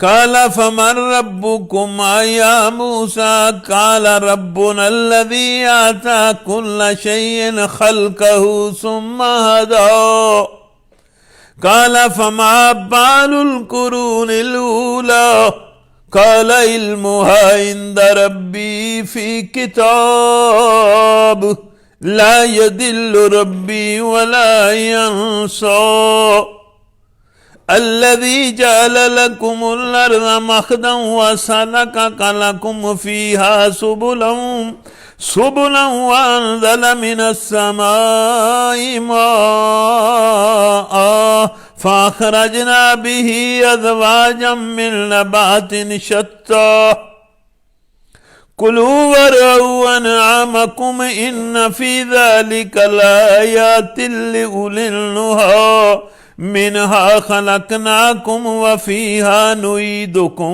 ومنها نخرجكم تارة أخرى. تو یہ بڑا زبردست مکالمہ ہے جو موسیٰ علیہ السلام اور اللہ کے درمیان ہو رہا ہے. اللہ موسیٰ علیہ السلام سے باتیں فرما رہا ہے، اور پھر جب موسیٰ علیہ السلام فرعون کے پاس اللہ کا حکم لے کے جاتے ہیں تو پھر جو فرعون کرتا ہے اس کا تذکرہ ہے، اور بڑا ایمان افروز ہے. یوں ہی اس سورہ طٰہٰ نے عمر فاروق کا دل نہیں توڑا تھا. اس سورہ طٰہٰ کے اندر بڑی طاقت ہے اور بڑا سوز ہے. تو جب موسیٰ علیہ السلام نے دعا کی کہ یا اللہ میرا سینہ کھول دے اور میری زبان کی گرہ سلجھا دے، اور مطلب تاکہ لوگ میری بات سمجھ سکیں، اور میرے خاندان سے ہارون کو جو میرا بھائی ہے میرا مددگار اور وزیر بنا دے، تاکہ ہم تیری پاکی بیان کریں اور تیرا خوب چرچا کریں. تو اللہ نے فرمایا دیا گیا جو تو نے مانگا ہے موسیٰ. کیسے الفاظ! ظاہر ہے دینے والا ہاتھ تو وہی ہے، داتا تو وہی ہے، دیتا تو وہی ہے. یا اللہ یہ تیرے لفظ بڑے زبردست ہیں، اس لیے ہم تو عرض کرتے ہیں کہ ہمیں بھی دے دے جو کچھ ہم مانگتے ہیں. ظاہر ہے کسی بندے کی غلط بات کو تو اللہ تعالیٰ نہیں، گناہ کی بات کو تو اللہ نہیں مانتا. یا اللہ جو ہم جائز دعا تجھ سے کرتے ہیں وہ جس قسم کی بھی ہوتی ہے، یا اللہ تو وہ ہمیں ہماری قبول فرما اور ہمیں عطا کر دے، ہمیں مستجاب الدعوات بنا. اور پھر موسیٰ علیہ السلام کو اللہ نے کہا کہ یہ کوئی پہلی بار تو نہیں ہے کہ ہم تیری دعا کو قبول کر رہے ہیں اور تو جو کچھ تو نے مانگا ہے ہم تجھے دے رہے ہیں. پہلے بھی ہم تیرے ساتھ بڑے احسان کرتے رہے ہیں. ہم نے پہلے ایک مرتبہ تجھ پر بڑا احسان کیا، یاد کر وہ وقت جب کہ ہم نے تیری ماں کو اشارہ کیا. ایسا اشارہ جو بڑا زبردست اشارہ تھا، جو وحی کے ذریعے سے کیا جاتا ہے. ہم نے تیری ماں کو کہا تھا کہ اس بچے کو صندوق میں رکھ دے اور صندوق کو دریا میں چھوڑ دے. یا بات سمجھ رہے ہیں کہ کیا بات اللہ تعالیٰ فرما رہا ہے کہ جب تو پیدا ہوا تھا تیری ماں کو بڑا خوف تھا کہ یہ دشمن اسے قتل کر دیں گے، تو ہم نے اسے وحی کی بھائی ہمت کر، مطلب اس کو اٹھا اور اس کو صندوق میں رکھ کر دریا میں چھوڑ دے، دریا اسے ساحل پر پھینک دے گا۔ ہم نے یہ وحی کی، اور تیری ماں کے دل میں ہم نے یہ بات ڈالی کہ اسے میرا دشمن اور اس بچے کا دشمن اٹھا لے گا، میں نے اپنی طرف سے تجھ پر محبت طاری کر دی، یعنی فرعون کی بیوی میں تیرے لیے محبت ڈال دی، اس کے دل میں تیرے لیے محبت ڈال دی، خود فرعون کے دل میں تیرے لیے محبت ڈال دی، اور ایسا انتظام کیا کہ تو میری نگرانی میں پالا جائے۔ اور یاد کر جب کہ تیری بہن چل رہی تھی، پھر جا کر کہتی ہے میں تمہیں اس کا پتہ دوں جو اس بچے کی پرورش اچھی طرح کرے، اس طرح ہم نے تجھے پھر تیری ماں کے پاس پہنچا دیا تاکہ اس کی آنکھ ٹھنڈی رہے اور وہ رنجیدہ نہ ہو۔ اب یہ بات جو ہے، میں تو جب اس کو پڑھتا ہوں تو مجھے خیال آتا ہے کہ اللہ تعالیٰ اپنی قدرت کے بڑے عجیب کرشمے دکھاتا ہے۔ سورہ قصص میں تو اللہ تعالیٰ اس طرح بات شروع کرتا ہے کہ فرعون بہت ہی ظالم تھا اور ساری حدیں اس نے توڑ ڈالی تھیں، اور اس کا اقتدار بڑا مضبوط اور سخت تھا، اور ہم نے ارادہ کر لیا کہ اس کے اقتدار کو بدلنا ہے، انقلاب لانا ہے۔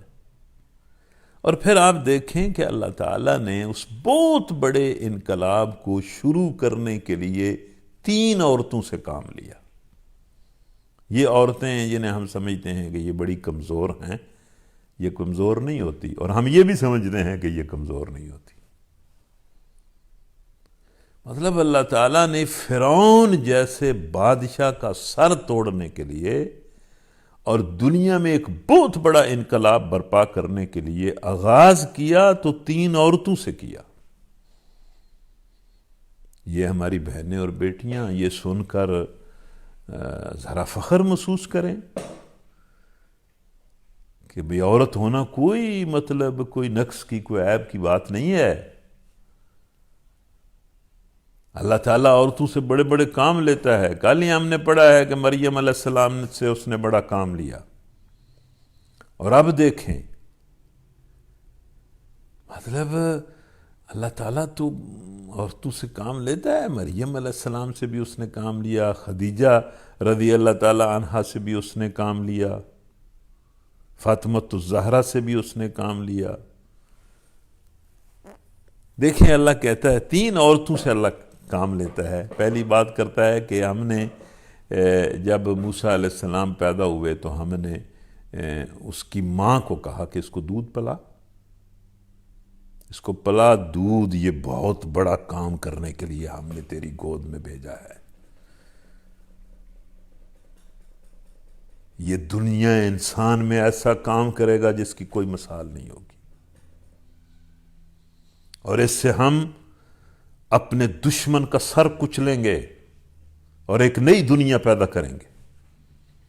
اس کو دودھ پلا، اور جب تجھے خطرہ ہو کہ اس کو قتل کر دے گا کوئی، تو کسی ڈبے صندوق میں ڈال کے اسے دریا میں پھینک دے۔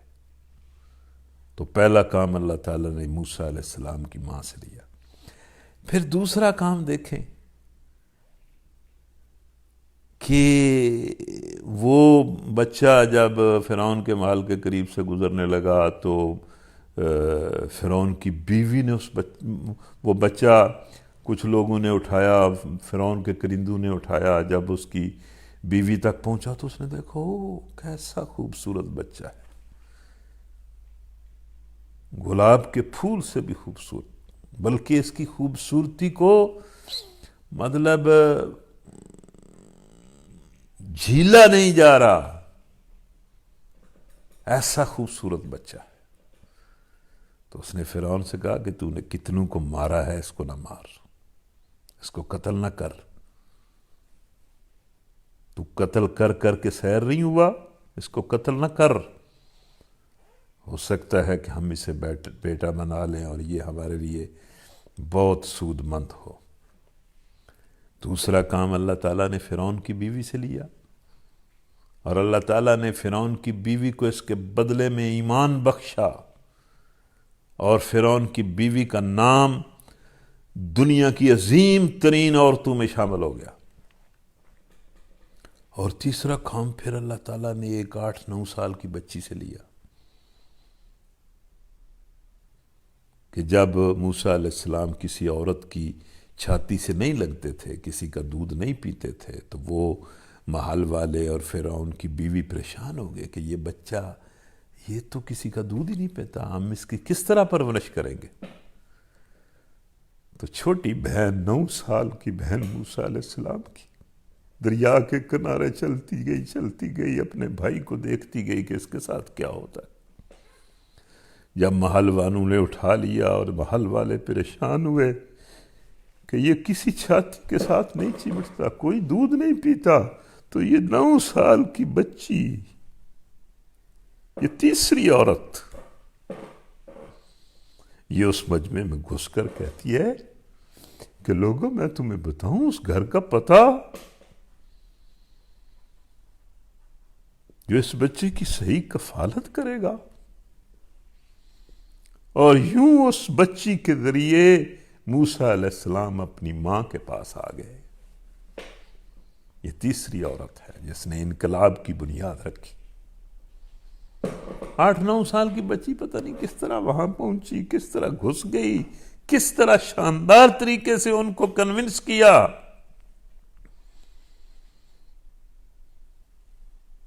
دیکھیں چھوٹے چھوٹے بچے بھی بڑے بڑے کام کرتے۔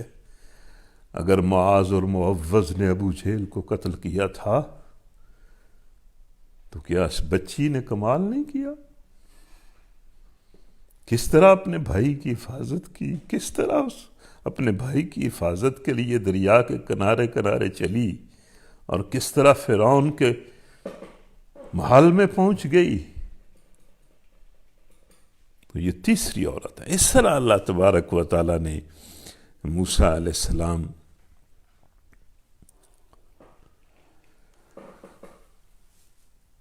تو یہ مطلب عجیب صورت ہے، مطلب کمال کی صورت ہے۔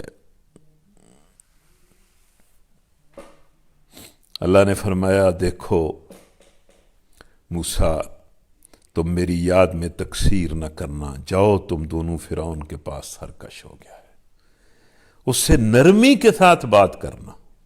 قول لین، مطلب تبلیغ جو ہے، کسی کو جو سمجھانا ہے، اللہ تعالی ہمیں قول لین عطا کرے۔ ہماری زبان میں تو بڑی جلدی سختی اور ترشی آ جاتی ہے، بڑی جلدی غصہ آ جاتا ہے۔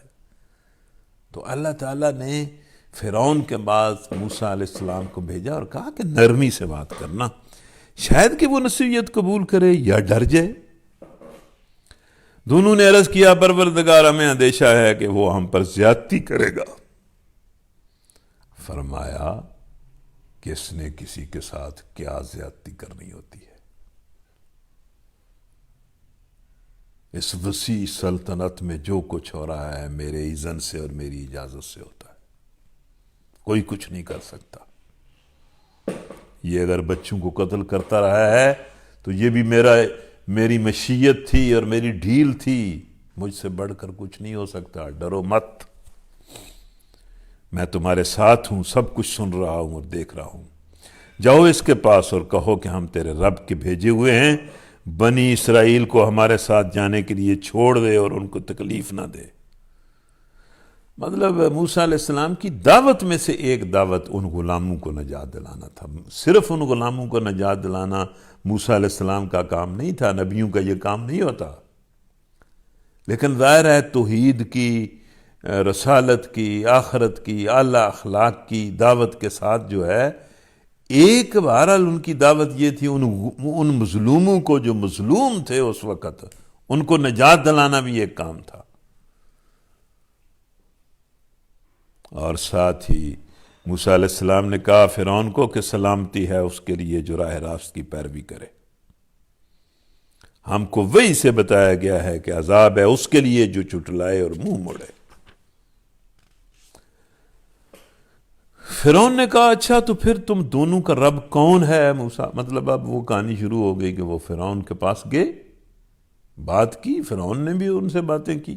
موسیٰ علیہ السلام نے جواب دیا ہمارا رب وہ ہے جس نے ہر چیز کو اس کی ساخت بخشی، پیدا بھی کیا اور ایک ساخت اور شکل دی، اور پھر ہر چیز کو اس کی فطرت کے مطابق، اس کی ضرورت کے مطابق راستہ بھی دکھایا، ہدایت بھی دی۔ یعنی جو مخلوق ہے، جس غرض کے لیے کوئی چیز پیدا کی گئی ہے، اس غرض کی طرف اسے چلایا۔ فرعون بولا، اور پہلے جو نسلیں گزر چکی ہیں ان کی پھر کیا حالت تھی؟ مطلب یہ کہ تیرے آنے سے پہلے جو چلے گئے، جن کے پاس یہ بات ہی نہیں تھی، ان کا یہ بھی لوگ بڑا سوال کرتے ہیں۔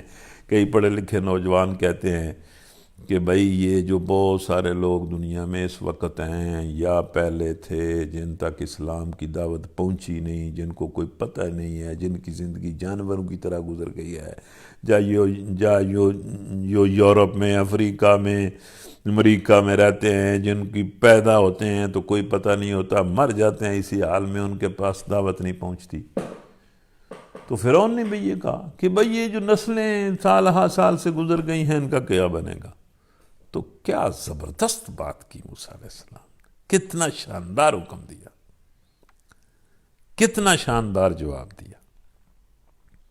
مطلب یہ نہیں کہا کہ وہ سارے جہنمی ہیں، وہ جہنم میں چلے جائیں گے، اور ٹھیک بات کی موسیٰ علیہ السلام نے۔ موسیٰ علیہ السلام نے کہا قال علمھا عند ربی فی کتاب لا یضل ربی ولا ینسا۔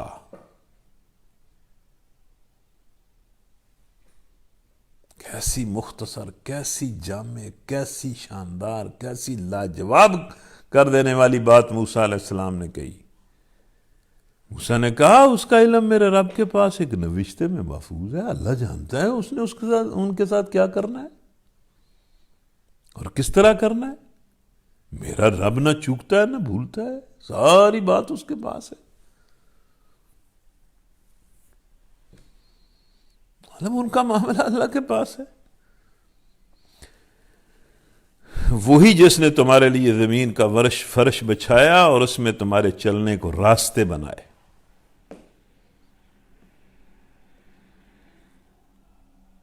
اور اوپر سے پانی برسایا، پھر اس کے ذریعہ سے مختلف اقسام کی پیداوار نکالی، کھاؤ اور اپنے جانوروں کو بھی چراؤ، یقیناً اس میں بہت سی نشانیاں ہیں عقل رکھنے والوں کے لیے۔ اسی زمین سے ہم نے تم کو پیدا کیا ہے، اسی میں ہم تمہیں واپس لے جائیں گے اور اسی سے تم کو دوبارہ نکالیں گے۔ یہ قبر پر مٹی ڈالتے ہوئے اس آیت کو لوگ پڑھتے ہیں، منہا خلقناکم وفیہا نعیدکم ومنہا نخرجکم تارۃ اخری۔ اسی زمین سے ہم نے تم کو پیدا کیا ہے، اسی میں ہم تمہیں واپس لے جائیں گے اور اسی سے تم کو دوبارہ نکالیں گے۔ آپ بھی سارے سن لیں، اللہ کہہ رہا ہے اسی زمین سے ہم نے تم کو پیدا کیا ہے، اسی میں ہم تمہیں واپس لے جائیں گے اور اسی سے ہم تمہیں دوبارہ نکالیں گے۔ اس کے بعد یہ اگلا حصہ ہے، یہ بھی بڑا مؤثر ہے، جس میں فرعون کا سارا وہ قصہ آتا ہے کہ موسیٰ علیہ السلام گئے، انہوں نے ساری اس سے بات کی، نشانیاں دکھائیں، لیکن اس نے جھٹلایا اور اس نے کہا کہ بھئی یہ تو جادو ہے، اور اس طرح کا جادو ہم بھی بنا سکتے ہیں۔ اور اس نے کہا کہ میچ ڈال لو، مقابلہ کر لو، بندے اکٹھے کر کے آپ بھی آ جائیں، ہم بھی جادوگروں کو لے آتے ہیں اور دیکھ لیتے ہیں تیرا معجزہ۔ اس نے بندے اکٹھے کیے، پتہ نہیں ہزاروں اکٹھے کیے، کتنے اکٹھے کیے، اور جب وہ مقابلہ ہوا اور موسیٰ علیہ السلام نے ان کو کہا کہ بھائی پھینکو، جادوگروں نے کہا کہ تم پھینکو گی ہم پھینکے، تو موسیٰ علیہ السلام نے کہا دکھا لو اپنے اینچر۔ انہوں نے لاٹھیاں پھینکی اور وہ سانپ بن گئے، نظر سانپ آنے لگے۔ موسیٰ علیہ السلام بھی تھوڑے سے مطلب گھبرائے کہ بھئی یہ سانپ بن گئے ہیں، اب میرا عصا بھی سانپ بن جائے گا تو پھر یہ کس طرح پتہ چلے گا کہ یہ جادو ہے اور یہ معجزہ ہے۔ لیکن اللہ نے فرمایا پھینک، یہ تو اس سارے جادو کو کھا جائے گا اور سارے لوگ سمجھ جائیں گے کہ یہ معجزہ ہے اور یہ جادو ہے۔ موسیٰ علیہ السلام نے عصا پھینکا اور اس نے سارے ماحول کو تبدیل کر دیا اس عصا نے، حتیٰ کہ وہ جادوگر مسلمان ہو گئے اور اللہ کے سامنے سجدے میں گر گئے۔ اور فرعون نے انہیں کہا کہ میں تمہیں قتل کر دوں گا، تو انہوں نے کہا کر لو قتل، اب ہم نے تو حق دیکھ لیا ہے، ہم تو اس سے نہیں پھر سکتے، اور تیری سزا کیا چیز ہے اور تیری جزا کیا چیز ہے، سزا بھی اللہ کی بڑی ہے اور جزا بھی اللہ کے پاس ہے، تو کر لے جو کچھ کرنا چاہتا ہے، تو اسی دنیا میں کرے گا نا۔ تو یہ سارا واقعہ اس میں ہے۔ وَلَقَدْ أَرَيْنَاهُ آيَاتِنَا كُلَّهَا فَكَذَّبَ وَأَبَىٰ قَالَ أَجِئْتَنَا لِتُخْرِجَنَا مِنْ أَرْضِنَا بِسِحْرِكَ يَا مُوسَىٰ فَلَنَأْتِيَنَّكَ بِسِحْرٍ مِّثْلِهِ فَاجْعَلْ بَيْنَنَا وَبَيْنَكَ مَوْعِدًا لَّا نُخْلِفُهُ نَحْنُ وَلَا أَنتَ مَكَانًا سُوًى قال موعدكم يوم الزينة وأن يحشر الناس ضحى فتولى فرعون فجمع كيده ثم أتى۔ ہم نے فرعون کو اپنی نشانیاں دکھائیں مگر وہ جھٹلائے چلا گیا اور نہ مانا، کہنے لگا اے موسیٰ کیا تو ہمارے پاس اس لیے آیا ہے کہ اپنے جادو کے زور سے ہماری حکومت بدل دے؟ حکومت تو بدلنے کے لیے موسیٰ علیہ السلام آئے تھے، لیکن جادو کے زور سے نہیں، حق کے زور سے آئے تھے۔ اچھا تو ہم بھی تیرے مقابلے میں ویسا ہی جادو لاتے ہیں، طے کر لے کب اور کہاں مقابلہ ہوگا، نہ ہم اس وعدے سے پھریں گے نہ تم پھرنا، کھلے میدان میں سامنے آ جا۔ موسیٰ نے کہا طے ہو گیا، جشن کا دن ابھی آ رہا ہے، چھٹی کا دن، فرعون کی سالگرہ کا دن قریب تھا۔ موسیٰ علیہ السلام نے کہا چھٹی ہے، سارے لوگ چھٹی پر ہیں، 14 اگست ہے، آ جاؤ۔ اور دن چڑھے، روشنی میں لوگ جمع ہوں تاکہ لوگ دیکھ لیں کہ جھوٹ کیا ہے اور سچ کیا ہے۔ فرعون نے پلٹ کر اپنے سارے ہتھ کنڈے جمع کیے اور مقابلے میں آ گیا، اور پھر موسیٰ نے ان کو کہا کہ کیوں جھوٹ گھڑتے ہو، اللہ پر جھوٹ باندھتے ہو، شامت کے مارو، تمہارے ساتھ کیا ہو جائے گا۔ اسی وقت ڈر گئے، پھر آپس میں پھس پھس کرنے لگے، لیکن کچھ لوگوں نے کہا کہ آپ بھاگ کے کہاں جاتے ہو، مقابلہ کرو۔ مقابلہ ہوا اور دن دہاڑے دن کی روشنی میں فرعون شکست کھا گیا اور موسیٰ علیہ السلام کو فتح نصیب ہوئی۔ قال لهم موسى ويلكم لا تفتروا على الله كذبا فيسخطكم بعذاب وقد خاب من افترى فتنازعوا امرهم بينهم واسروا النجوى قالوا ان هذان لساحران يريدان ان يخرجاكم من ارضكم بسحرهما ويذهبا بطريقتكم المثلى فاجمعوا بين كيدكم ثم اتوا صفا وقد افلح اليوم من استعلى قالوا يا موسى اما ان تلقي واما ان نكون اول من القى قال بل القوا فاذا حبالهم وعصيهم يخيل اليه من سحرهم أنها تسعى فأوجس في نفسه خيفة موسى قلنا لا تخف إنك أنت الأعلى وألق ما في يمينك تلقف ما صنعوا إنما صنعوا كيد ساحر ولا يفلح الساحر حيث أتى فألقي السحرة سجدا قالوا آمنا برب هارون وموسى قال آمنتم له قبل أن آذن لكم إنه لكبيركم الذي علمكم السحر فلا أقطعن أيديكم وأرجلكم من خلاف وَلَأُصَلِّبَنَّكُمْ فِي جُذُوعِ النَّخْلِ وَلَتَعْلَمُنَّ أَيُّنَا أَشَدُّ عَذَابًا وَأَبْقَىٰ قَالُوا لَن نُّؤْثِرَكَ عَلَىٰ مَا جَاءَنَا مِنَ الْبَيِّنَاتِ وَالَّذِي فَطَرَنَا فَاقْضِ مَا أَنتَ قَاضٍ إِنَّمَا تَقْضِي هَٰذِهِ الْحَيَاةَ الدُّنْيَا إِنَّا آمَنَّا بِرَبِّنَا لِيَغْفِرَ لَنَا خَطَايَانَا وَمَا أَكْرَهْتَنَا عَلَيْهِ مِنَ السِّحْرِ وَاللَّهُ خَيْرٌ وَأَبْقَىٰ إِنَّهُ مَن يَأْتِ رَبَّهُ مُجْرِمًا فَإِنَّ لَهُ جَهَنَّمَ لَا يَمُوتُ فِيهَا وَلَا يَحْيَىٰ وَمَن يَأْتِهِ مُؤْمِنًا قَدْ عَمِلَ الصَّالِحَاتِ فَأُولَٰئِكَ لَهُمُ الدَّرَجَاتُ الْعُلَىٰ جَنَّاتُ عَدْنٍ تَجْرِي مِن تَحْتِهَا الْأَنْهَارُ خَالِدِينَ فِيهَا وَذَلِكَ جَزَاءُ مَن تَزَكَّىٰ۔ بڑا زبردست قصہ ہے۔ تو جب وہ جادوگر سجدے میں گر گئے تو فرعون نے کہا تم ایمان لے آئے قبل اس کے کہ میں تمہیں اس کی اجازت دیتا؟ معلوم ہو گیا یہ تمہارا گرو ہے جس نے تمہیں جادوگری سکھائی ہے۔ پھر دوسری طرف پلٹا، اچھا اب میں تمہارے ہاتھ پاؤں مخالف سمتوں سے کٹواتا ہوں اور کھجور کے تنوں پر تم کو سولی دیتا ہوں، پھر تمہیں پتہ چل جائے گا کہ ہم دونوں میں سے کس کا عذاب زیادہ سخت اور دیر پا ہے، یعنی میں تمہیں زیادہ سخت سزا دے سکتا ہوں یا موسیٰ۔ ہمیشہ سے باطل کا یہ ہتھکنڈہ رہا ہے کہ باطل جبر کے ساتھ، دہشت گردی کے ساتھ، ظلم کے ساتھ حق کو مٹاتا ہے، اور حق نے کبھی ظلم کا ہتھیار استعمال نہیں کیا۔ اللہ نے کہا لا اکراہ فی الدین، تم لوگوں کے سامنے دین رکھو، جس کا جی چاہے آ جائے، جس کا جی چاہے انکار کر دے۔ لیکن ہمیشہ باطل نے ظلم کیا ہے، اور الزام اسلام پر دیتا ہے کہ اسلام تلوار سے پھیلا ہے۔ اسلام تلوار سے نہیں پھیلا، اسلام اپنے حق کے زور سے اور دلیل کے ساتھ پھیلا ہے۔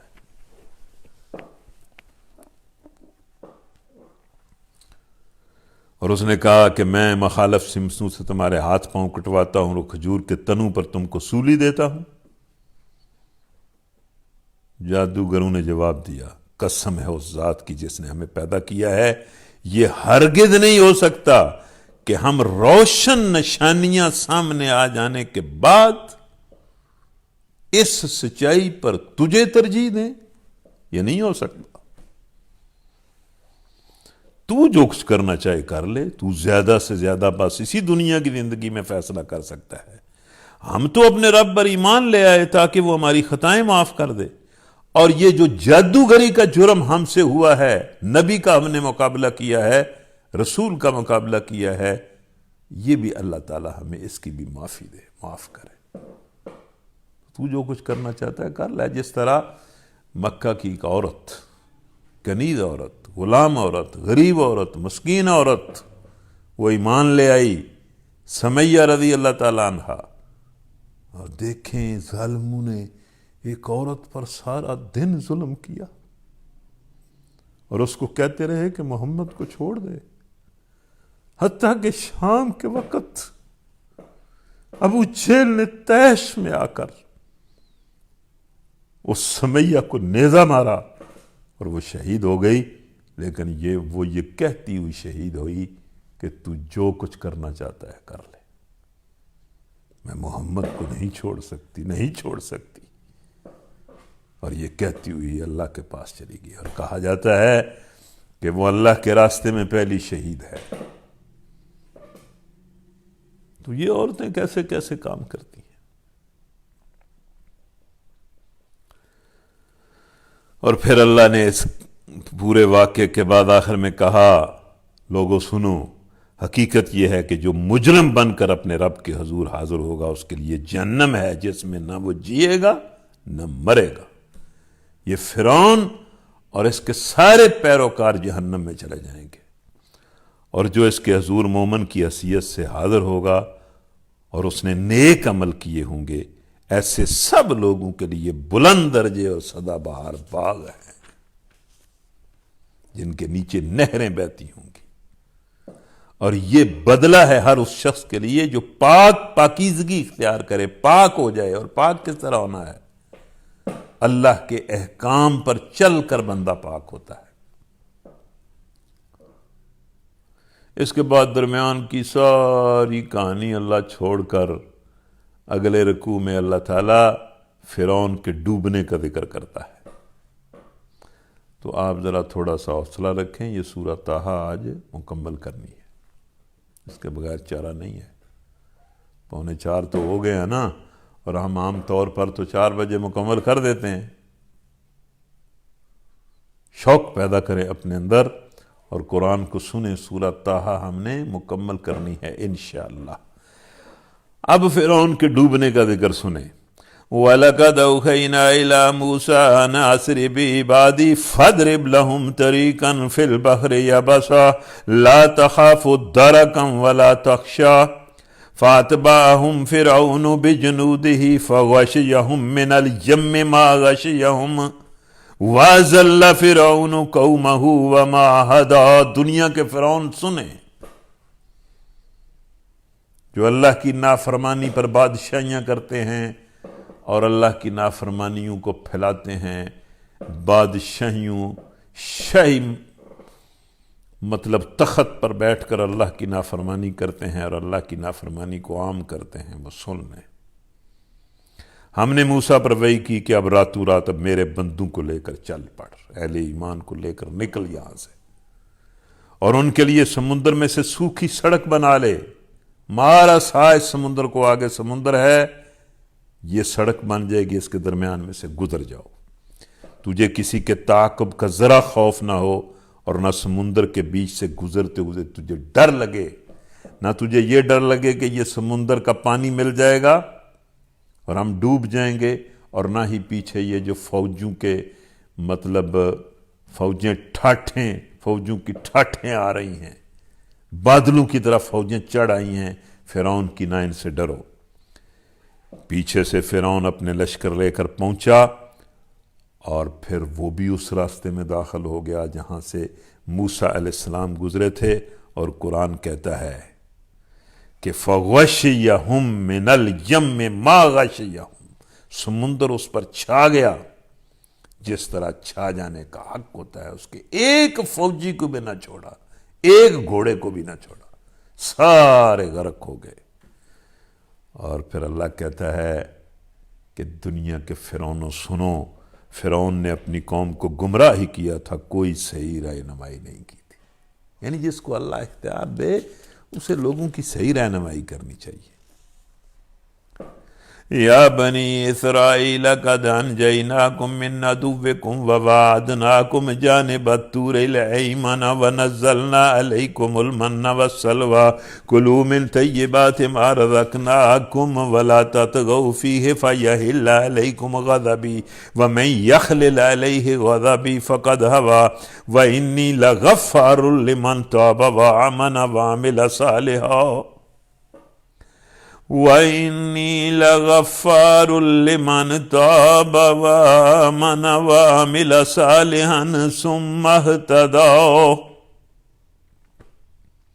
وَإِنِّي لَغَفَّارٌ لِمَنْ تَابَ وَآمَنَ وَعَمِلَ صَالِحًا ثُمَّ اهْتَدَىٰ وما أجلك عن قومك يا موسى قال هم أولئك على أثري وعجلت إليك رب لترضى قال فإنا قد فتنا قومك من بعدك وأذلهم السامري فرجع موسى إلى قومه غضبان آسفا قال يا قوم ألم يعدكم ربكم وعدا حسنا فطال عليكم العهد أم أردتم أن يحل عليكم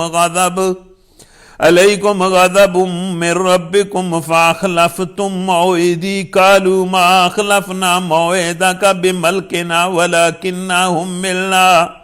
ولكننا حملنا أوزارا من زينة القوم فقذفناها فكذلك ألقى السامري فأخرج لهم عجلا جسدا له خوار فقالوا هذا إلهكم وإله موسى فنسيا أفلا يرون ألا يرجع إليهم قولا ولا يملك لهم ضرا ولا نفعا۔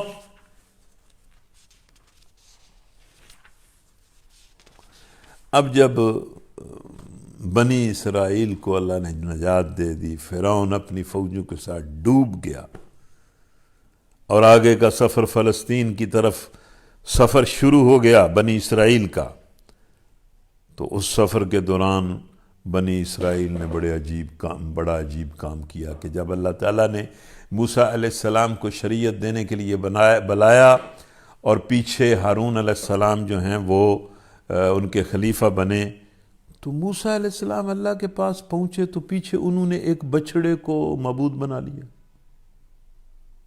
مطلب چونکہ وہ مصر سے آئے تھے اور وہاں کے لوگ جانوروں کو، یہ گائے کو، بیل کو ان کے بت بنا کر پوجتے تھے، اور ایک آدمی نے شیطان صفت آدمی نے، سامری نے ان کے زیورات کو اکٹھا کر کے پتہ نہیں کس طرح ان زیورات کو ڈھالا، وہ بیل کی طرح کی ایک شکل بنائی، اور اس سے کوئی اس طرح، جس طرح یہ کھلونوں سے آوازیں آج کل بھی نکلتی ہیں، جانوروں سے آوازیں نکلتی ہیں، اس وقت بھی اس کے پاس کوئی فن ہوگا، وہ بیل نما شکل اور اس سے مطلب آواز نکلنے لگی، تو اس نے کہا لوگوں کو کہ یہی الہ ہے، اور لوگوں نے اس کو الہ مان لیا، اس کو پوجنا شروع کر دیا۔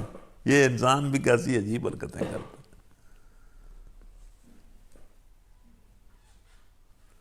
تو موسیٰ علیہ السلام کو اللہ نے کہا کہ تمہیں پتہ ہے تم جلدی آ گئے ہو میرے پاس، تو موسیٰ علیہ السلام نے کہا کہ میں تو شوق میں آ گیا ہوں کہ تو راضی ہو جائے۔ تو اللہ تعالیٰ نے کہا کہ پیچھے سامری نے تو تیری قوم کو گمراہ کر دیا ہے۔ موسیٰ علیہ السلام بڑے غصے سے آئے اور انہوں نے آ کر ہارون علیہ السلام کو بھی ناراض ہوئے،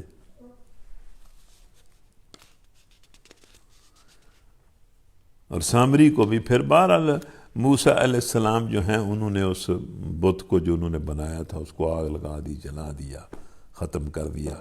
اور قرآن کے بعض حصوں میں آتا ہے کہ جن لوگوں نے یہ بچڑے کو معبود بنایا ان کو قتل کر دیا گیا۔ اے بنی اسرائیل، ہم نے تم کو تمہارے دشمن سے نجات دی اور طور کے دائیں جانب تمہاری حاضری کے لیے وقت مقرر کیا، تم پر من و سلوہ اتارا، کھاؤ ہمارا دیا ہوا پاک رزق، اور اسے کھا کر سرکشی نہ کرو ورنہ تم پر میرا غصہ ٹوٹ پڑے گا، اور جس پر میرا غضب ٹوٹا وہ پھر تباہی ہو گیا۔ البتہ جو توبہ کرے، ایمان لائے، نیک عمل کرے اور پھر نیکی کے ساتھ سیدھے راستے پر چلتا رہے، اس کے لیے میں درگزر کرنے والا ہوں۔ یہاں 4 شرطیں ہیں، یعنی اللہ اس کو معاف کرے گا، اسے اپنی مغفرت سے اور بخشش سے نوازے گا جو شرک سے، کفر سے، نفاق سے، فسق سے توبہ کرے، سچے دل سے ایمان لائے، پھر نیک عمل کرے، پھر اس نیکی کے راستے پر، اللہ کی بندگی کے راستے پر سیدھا چلتا رہے۔ 4 شرطیں۔ پھر سن لیں، اللہ کی مغفرت اگر آپ حاصل کرنا چاہتے ہیں تو اس کے لیے 4 شرطیں ہیں کہ آپ کفر کی حالت میں ہیں، شرک کی حالت میں ہیں، نفاق کی حالت میں ہیں، فسق و فجور کی حالت میں ہیں، اس سے توبہ کریں سچے دل سے، اللہ اور آخرت پر اور اس کے رسولوں پر اور آخری نبی پر اور کتاب پر اور پہلی کتابوں پر ایمان لائیں، پھر نیک عمل کریں، اور پھر اسی نیکی کے راستے پر موت تک چلتے رہیں تو اللہ معاف کر دے گا۔ تو پھر آگے یہی واقعہ ہے کہ انہوں نے سامری نے ایک بڑا عجیب تماشا کیا، وہ زیورات سے اس نے کچھ سونے سے مطلب ایک بیل نما چیز بنا لی اور لوگوں نے اس کی پوجا شروع کر دی۔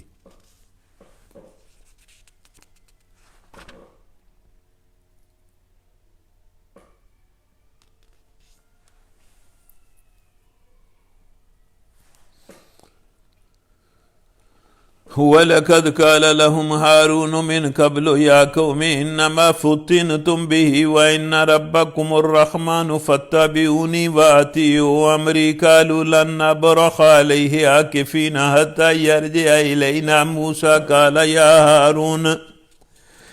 يَا هَارُونُ مَا مَنَعَكَ إِذْ رَأَيْتَهُمْ ضَلُّوا أَلَّا تَتَّبِعَنِ افعصیت امری قال یا ابن ام لا تأخذ بلحیتی ولا براسی انی خشیت ان تقول فرقت بین بنی اسرائیل ولم ترقب قولی قال فما خطبک یا سامری قال بصرت بما لم يبصروا به فقبضت قبضة من اثر الرسول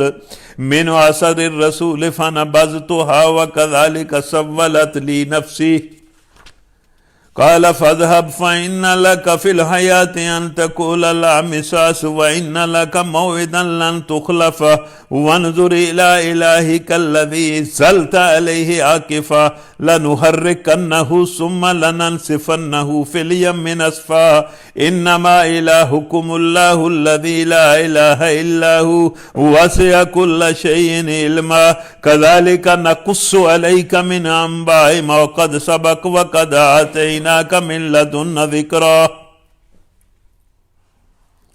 اب جب موسیٰ علیہ السلام غصے میں واپس آئے تو وہ ہارون علیہ السلام کو بھی ناراض ہوئے اور انہوں نے کہا کہ بھئی آپ نے اچھی خلافت کی میری۔ تو ہارون علیہ السلام نے معذرت کی کہ آپ میرے ساتھ ناراض نہ ہوں، میری داڑھی نہ کھینچیں، اور مطلب میں تو انہوں نے مجھ پر بلوا کیا ہے اور لگتا تھا کہ یہ مجھے قتل کر دیں گے، اور میں اس مطلب خیال سے کہ بھئی یہ بنی اسرائیل کے اندر جو ہے وہ خانہ جنگی ہو جائے گی، تو آپ مجھے مطلب میری معذرت قبول کریں۔ تو سامری سے پوچھا موسیٰ علیہ السلام نے کہ تو نے کیا کیا؟ تو اس نے ایک مطلب رشوت دینے کی کوشش کی۔ اس نے کہا میں نے، بعض مفسرین کہتے ہیں کہ جبرائیل کو دیکھ کر ان کے پاؤں کے نشان سے مٹی اٹھا لی تھی، یا موسیٰ علیہ السلام کے پاؤں کے نشان سے مٹی اٹھا لی تھی اور مٹی اس مورت میں پھونکی ہے اور اس نے بولنا شروع کر دیا ہے، اور اس نے کہا کہ میرے نفس نے مجھے یہی مطلب ہے کہ اسی طرف لگایا اور میں نفس کے پیچھے لگ گیا۔ تو موسیٰ علیہ السلام نے اس کو کہا کہ تجھے تو یہ سزا ہے کہ ساری زندگی تو کہتا رہے گا کہ لا مساس میرے قریب نہ ہو، ایسی بیماری تجھے لگے گی۔ اور پھر اس کو کہا کہ دیکھو اپنے بت کو، اور موسیٰ علیہ السلام نے اس بت کو آگ لگا دی اور جلا دیا اور راکھ بنا کر بکھیر دیا، اور لوگوں کو کہا کہ الہ تو وہ ہے جس نے کائنات کو پیدا کیا ہے، تمہیں پیدا کیا ہے، وہ ایک اللہ ہے۔ اس میں سوچ رہا تھا کہ یہ جو سزا ملی ہے سامری کو کہ لا مساس میرے قریب نہ آنا، یہ دیکھیں اللہ تعالیٰ نے جو کرونا بھیجا ہے، لا مساس میرے قریب نہ آنا، کیسی بات ہے کہ ایسی وبا اللہ نے بھیج دی ہے کہ بھئی لوگ ایک دوسرے سے دور دور ہو جائیں۔ تاکہ ہم نے دیکھا یا اللہ معاف کر دے، یا اللہ معاف کر دے، اس امت کو بھی معاف کر دے اور انسانوں کو بھی معاف کر دے۔ یا اللہ اس وبا نے انسانوں کو کس عذاب اور مصیبت میں ڈال دیا ہے کہ تیرے گھر خالی ہو گئے۔ اس طرح ایک دوسرے سے انسان ڈر رہا ہے۔ یا اللہ بلا شبہ یہ تیری طرف سے تنبیہ ہے، یا اللہ ہمیں معاف کر دے اور ہم پر رحم کر، اور اپنے بندوں کو معاف کر دے، ان پر رحم کر۔ من اعرض عنہ فإنہ یحمل یوم القیامۃ وزرا۔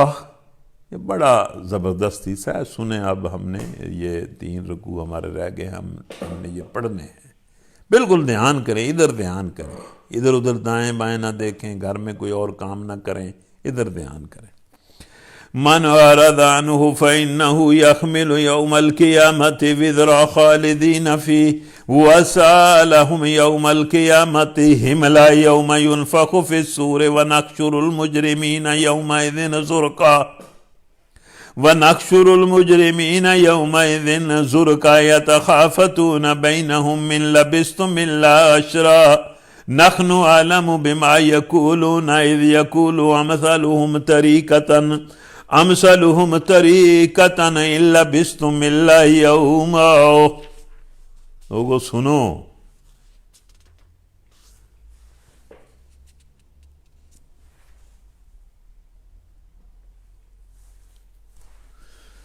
لوگو سنو، ہم نے خاص اپنے ہاں سے تم کو ایک ذکر عطا کیا ہے۔ یہ ذکر ہے، قرآن مجید ذکر ہے، اللہ نے خاص طور پر اپنی طرف سے ہمیں عطا کیا ہے، محمد صلی اللہ علیہ وسلم کے ذریعے عطا کیا ہے۔ اس ذکر سے اللہ کو یاد کرو، اللہ کی معرفت حاصل کرو، اس سے ڈر جاؤ۔ جو کوئی اس سے منہ موڑے گا وہ قیامت کے روز سخت بارے گناہ اٹھائے گا، اور ایسے سب لوگ ہمیشہ کے وبال میں گرفتار ہو جائیں گے، اور قیامت کے دن ان کے لیے اس جرم کی ذمہ داری کا بوجھ بڑا تکلیف دہ بوجھ ہوگا۔ یا اللہ اس بوجھ سے بچا لے۔ اس دن جب کہ سور پھونکا جائے گا اور ہم مجرموں کو اس حال میں گھیر لائیں گے کہ ان کی آنکھیں پتھرائی ہوئی ہوں گی۔ یہ جو زرقہ کا لفظ ہے، اس کی تشریح میں لکھا ہے کہ اس دن حالت یہ ہو جائے گی کہ جس طرح چھوٹا بچہ، جب بچہ پیدا ہوتا ہے تو کچھ دنوں کا ہوتا ہے، بعض مفسرین نے لکھا ہے کہ اس کو وہ دورے پڑنے شروع ہو جاتے ہیں اور اس کا چہرہ نیلا اور سفید ہو جاتا ہے۔ اس دن یہ جو جہنمی لوگ ہوں گے جن کے مقدر میں جہنم ہوگی، اس دن کے خوف اور دہشت سے ان کے چہرے اس بچے کی طرح نیلے اور سفید ہو جائیں گے،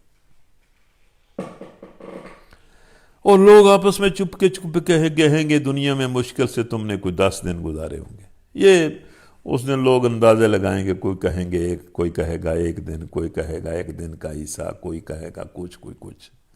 ہمیں خوب معلوم ہے کہ وہ کیا باتیں کر رہے ہوں گے۔ ہم یہ بھی جانتے ہیں کہ اس وقت ان میں سے جو زیادہ محتاط اندازہ لگانے والا ہوگا وہ کہے گا نہیں یار 10 دن نہیں، تمہاری دنیا کی زندگی بس 1 دن کی زندگی تھی۔ وَيَسْأَلُونَكَ عَنِ الْجِبَالِ فَقُلْ يَنسِفُهَا رَبِّي نَسْفًا فَيَذَرُهَا قَاعًا صَفْصَفًا لَا تَرَىٰ فِيهَا عِوَجًا وَلَا أَمْتًا يَوْمَئِذٍ يَتَّبِعُونَ الدَّاعِيَ لَا عِوَجَ لَهُ وَخَشَعَتِ الْأَصْوَاتُ لِلرَّحْمَٰنِ فَلَا تَسْمَعُ إِلَّا هَمْسًا يَوْمَئِذٍ لَا تَنفَعُ الشَّفَاعَةُ إِلَّا مَنْ أَذِنَ لَهُ الرَّحْمَٰنُ وَرَضِيَ لَهُ قَوْلًا يَعْلَمُ مَا بَيْنَ أَيْدِيهِمْ وَمَا خَلْفَهُمْ وَلَا يُحِيطُونَ بِهِ عِلْمًا وَعَنَتِ الْوُجُوهُ لِلْحَيِّ الْقَيُّومِ وَقَدْ خَابَ مَنْ حَمَلَ ظُلْمًا وَمَنْ يَعْمَلْ مِنَ الصَّالِحَاتِ وَهُوَ مُؤْمِنٌ فَلَا يَخَافُ ظُلْمًا وَلَا هَضْمًا وَكَذَلِكَ أَنزَلْنَاهُ قُرْآنًا عَرَبِيًّا وَصَرَّفْنَا فِيهِ مِنَ الْوَعِيدِ لَعَلَّهُمْ يَتَّقُونَ أَوْ يُحْدِثُ لَهُمْ ذِكْرًا فَتَعَالَى اللَّهُ الْمَلِكُ الْحَقُّ وَلَا تَعْجَلْ بِالْقُرْآنِ مِنْ قَبْلِ أَنْ يُقْضَىٰ إِلَيْكَ وَحْيُهُ وَقُلْ رَبِّ زِدْنِي عِلْمًا وَلَقَدْ عَهِدْنَا إِلَىٰ آدَمَ مِنْ قَبْلُ فَنَسِيَ وَلَمْ نَجِدْ لَهُ عَزْمًا۔ قیامت کے احوال جگہ جگہ اللہ قرآن میں بیان کرتا ہے۔ یہ لوگ پوچھتے ہیں کہ آخر اس دن یہ اتنے مضبوط پہاڑ اور پہاڑی سلسلے یہ کہاں چلے جائیں گے؟ کہو میرا رب اپنے حکم سے ان کو دھول بنا کر اڑا دے گا اور زمین کو ایسا ہموار چٹیل میدان بنا دے گا کہ اس میں کوئی بل اور سلوٹ باقی نہ رہے گی۔ اس روز سب لوگ منادی کی پکار پر سیدھے چلے آئیں گے، کوئی ذرا اکڑ نہ دکھائے گا اور آوازیں رحمان کے آگے دب جائیں گی، کوئی چوں بھی نہیں کرے گا، ایک سرسراہٹ کے سوا کچھ نہ تم سنو گے۔ اس روز شفاعت کارگر نہ ہوگی الا یہ کہ کسی کو رحمان اس کی اجازت دے اور اس کی بات سننا پسند کرے۔ یہ تمہارے بتوں نے کیا سفارش کرنی؟ سفارش تو انبیاء اور نیک اور صالح لوگ کریں گے، لیکن اس کی کریں گے جس کی اجازت اللہ دے گا، وہ سفارش کریں گے جس کی اجازت اللہ دے گا۔ سفارش کا کوئی پہلو اللہ کی اجازت کے بغیر نہیں ہوگا۔ وہ لوگوں کا اکھلا پچھلا سب حال جانتا ہے اور دوسروں کو اس کا پورا علم نہیں ہے۔ ظاہر ہے کسی کو علم ہی نہیں ہے، وہی جانتا ہے کہ لوگوں کے ساتھ کیا کرنا ہے۔ لوگوں کے سر اس حی و قیوم کے آگے جھک جائیں گے۔ نامراد ہوگا اس وقت کسی ظلم کا بارے گناہ اٹھائے ہوئے ہو، نامراد ہوگا جو اس وقت کسی ظلم کا بارے گناہ اٹھائے ہوئے ہو، خاص طور پر کسی کی حق ماری اور ظلم نہ کرنا۔ حق ادا کر دو، اسی دنیا میں ادا کر دو۔ لوگوں کے مال اور جان اور عزت کے ساتھ کھیلنے کے شغل کو ختم کر دو۔ کسی بھی قسم کا ظلم اللہ برداشت نہیں کرے گا۔ جس نے ظلم کیا ہوگا اس کے کندھوں پر بڑا ہی بارے گناہ ہوگا، اور کسی ظلم یا حق تلفی کا خطرہ نہ ہوگا اس شخص کو جو نیک عمل کرے اور اس کے ساتھ وہ مومن بھی ہو۔ اور اے محمد اسی طرح ہم نے اسے قرآن عربی بنا کر نازل کیا ہے اور اس میں طرح طرح سے تنبیہات کی ہیں، شاید کہ یہ لوگ کج روی سے بچ جائیں یا ان میں کچھ ہوش کے اثار اس کی بدولت پیدا ہوں۔ پس اللہ برتر ہے اللہ بادشاہ حقیقی۔ یہاں نا ایک تقریر ختم ہوتی ہے، یہ تقریر کے آخری الفاظ ہیں، پس بالا و برتر ہے اللہ بادشاہ حقیقی۔ اس میں ایک جملہ معترضہ کے طور پر اللہ نے فرمایا کہ دیکھو اے نبی، قرآن پڑھنے میں جلدی نہ کیا کرو۔ یہ چونکہ اوائل وحی کے اوائل تھے نا، پہلے سال تھے، تو نبی صلی اللہ علیہ وسلم جو ہیں وہ قرآن سنتے جبریل سے اور جلدی جلدی یاد کرنے کی کوشش کرتے، تو جگہ جگہ اللہ کہتا ہے کہ یہ جلدی نہ کرے، ہم تمہیں پڑھوا دیں گے، یاد بھی کروا دیں گے۔ اور دیکھو قرآن پڑھنے میں جلدی نہ کیا کرو جب تک کہ تمہاری طرف اس کی وہی تکمیل تک نہ پہنچ جائے، اور دعا کیا کرو کہ اے میرے رب میرے علم میں اضافہ فرما۔ یا اللہ ہم بھی دعا کرتے ہیں کہ ہمارے علم میں اضافہ دے، ہمارے بچوں کے علم میں اضافہ دے، ہماری نسلوں کے علم میں اضافہ دے، ہمیں دین کا علم اور معرفت عطا فرما، حکم عطا فرما، سمجھداری عطا فرما۔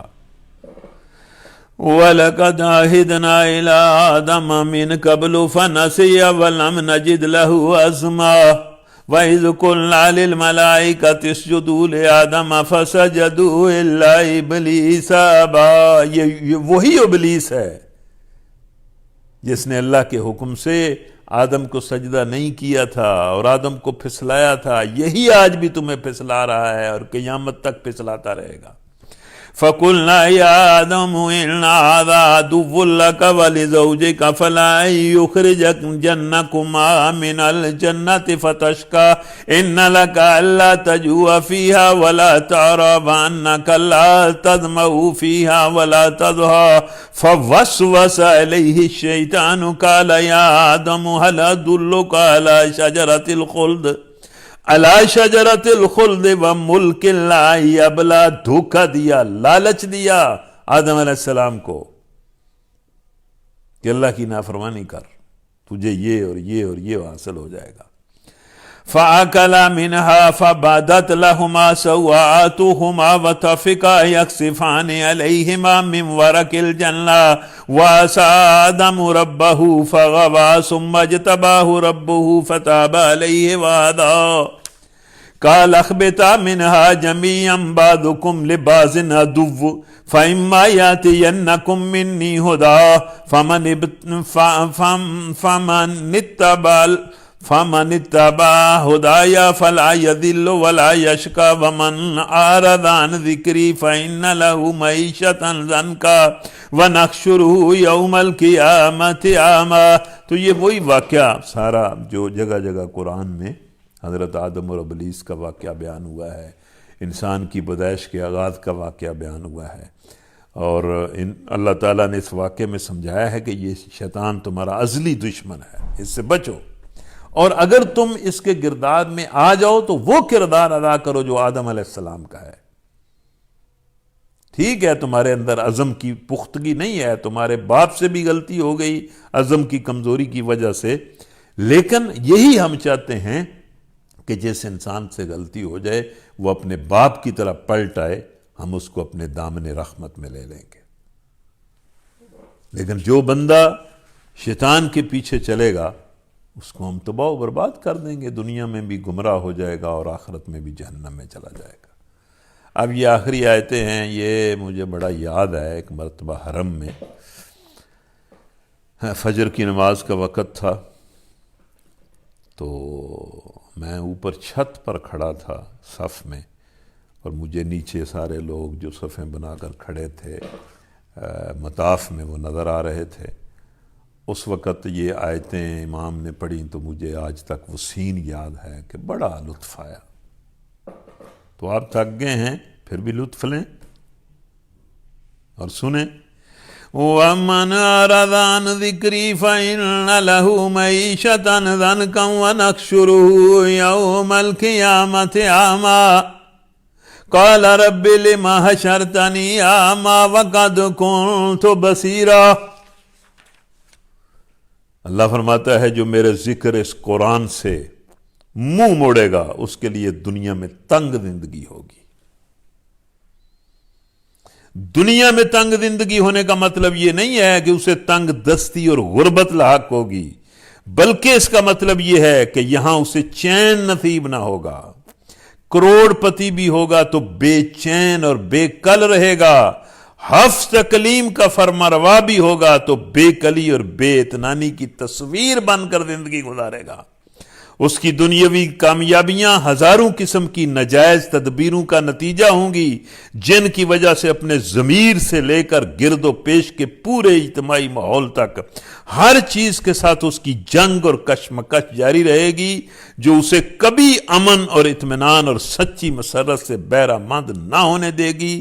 وہ ضمیر کا مجرم ہوگا، انسانوں کا مجرم ہوگا، کبھی اسے اطمینان اور سکون حاصل نہیں ہوگا۔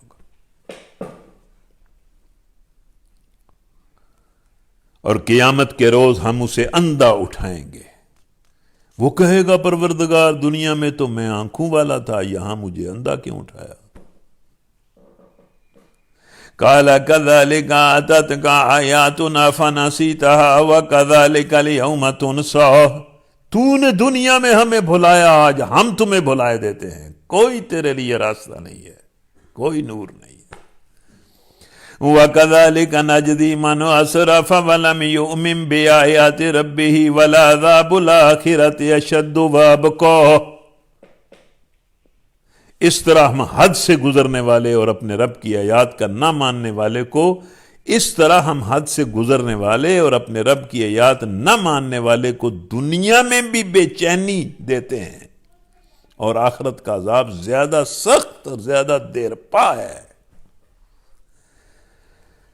ہمیں چاہیے کہ ہم اللہ کی بندگی کے سائے میں آ جائیں تاکہ دنیا کی سیاہی اور دنیا کی بدبختی اور دنیا کی بے چینی سے بچ جائیں اور آخرت کے اندھیروں سے بچ جائیں۔ أَفَلَمْ يَخْدِ لَهُمْ كَمَا أَخْلَقْنَا قَبْلَهُمْ مِنَ الْقُرُونِ يَمْشُونَ فِي مَسَاكِنِهِمْ إِنَّ فِي ذَلِكَ لَآيَاتٍ لِأُولِي النُّهَىٰ۔ پھر کیا ان لوگوں کو تاریخ کے سبق سے کوئی ہدایت نہ ملی کہ ان سے پہلے کتنی ہی قوموں کو ہم ہلاک کر چکے ہیں جن کی برباد شدہ بستیوں میں آج یہ چلتے پھرتے ہیں۔ یہ قوم لوط کی بستی، یہ سمود والوں کی بستی، یہ اجڑے ہوئے دیار تمہیں کچھ سبق نہیں دیتے؟ در حقیقت اس میں بہت سی نشانیاں ہیں ان لوگوں کے لیے جو عقل سلیم رکھنے والے ہیں۔ اب یہ آخری چند آیتیں ہیں، انہیں سنیں۔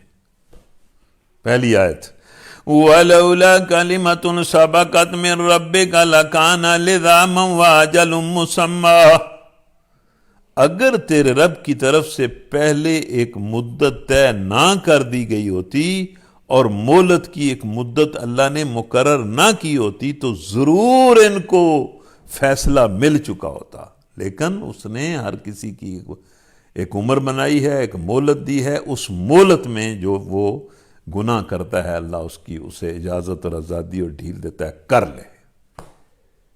یہ اس کی ایک لکھی ہوئی تقدیر ہے کہ وہ انسانوں کو ان کے جرم پر فوراً نہیں پکڑتا، اس نے ایک مدت متعین کی ہوئی ہے آزادی کی، ڈھیل کی۔ اس لیے نبی صلی اللہ علیہ وسلم کو، صحابہ کو اور ہمیں اللہ کہہ رہا ہے فَاصْبِرْ عَلَىٰ مَا يَقُولُونَ وَسَبِّحْ بِحَمْدِ رَبِّكَ قَبْلَ طُلُوعِ الشَّمْسِ وَقَبْلَ غُرُوبِهَا وَمِنْ آنَاءِ اللَّيْلِ فَسَبِّحْ وَأَطْرَافَ النَّهَارِ لَعَلَّكَ تَرْضَىٰ۔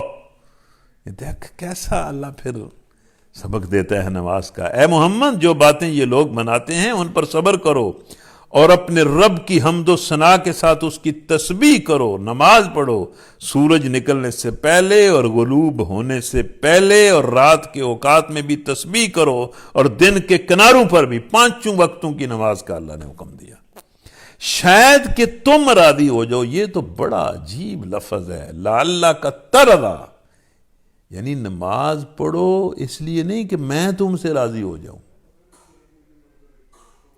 اس لیے کہ تم راضی ہو جاؤ، کہ میں اس نماز سے خوش ہو کر تمہیں عطا کروں اور تم راضی ہو جاؤ، تم مطمئن ہو جاؤ۔ ولا تمدن عینیک الی ما متعنا به ازواجا منهم زہرۃ الحیاۃ الدنیا لنفتنہم فیہ ورزق ربک خیر وابقیٰ۔ او اے ایمان لانے والو، اے ایمان والو، نگاہ اٹھا کر بھی نہ دیکھو دنیاوی زندگی کی اس شان اور شوکت کو جو ہم نے ان نافرمانوں اور گناہ گاروں کو مختلف قسم، ان میں سے مختلف قسم کے لوگوں کو یہ دنیا دے رکھی ہے۔ وہ تو ہم نے انہیں آزمائش میں ڈالنے کے لیے دی ہے، اور تیرے رب کا دیا ہوا رزق حلال ہی بہتر اور پائندہ تر ہے۔ یہ نافرمانی کے ذریعے، حرام طریقوں کے ذریعے، ناجائز طریقوں سے، سود کے ذریعے، رشوت کے ذریعے، خیانت کے ذریعے جو کچھ کما رہے ہیں، اس کی طرف نظر بھی نہ اٹھاؤ۔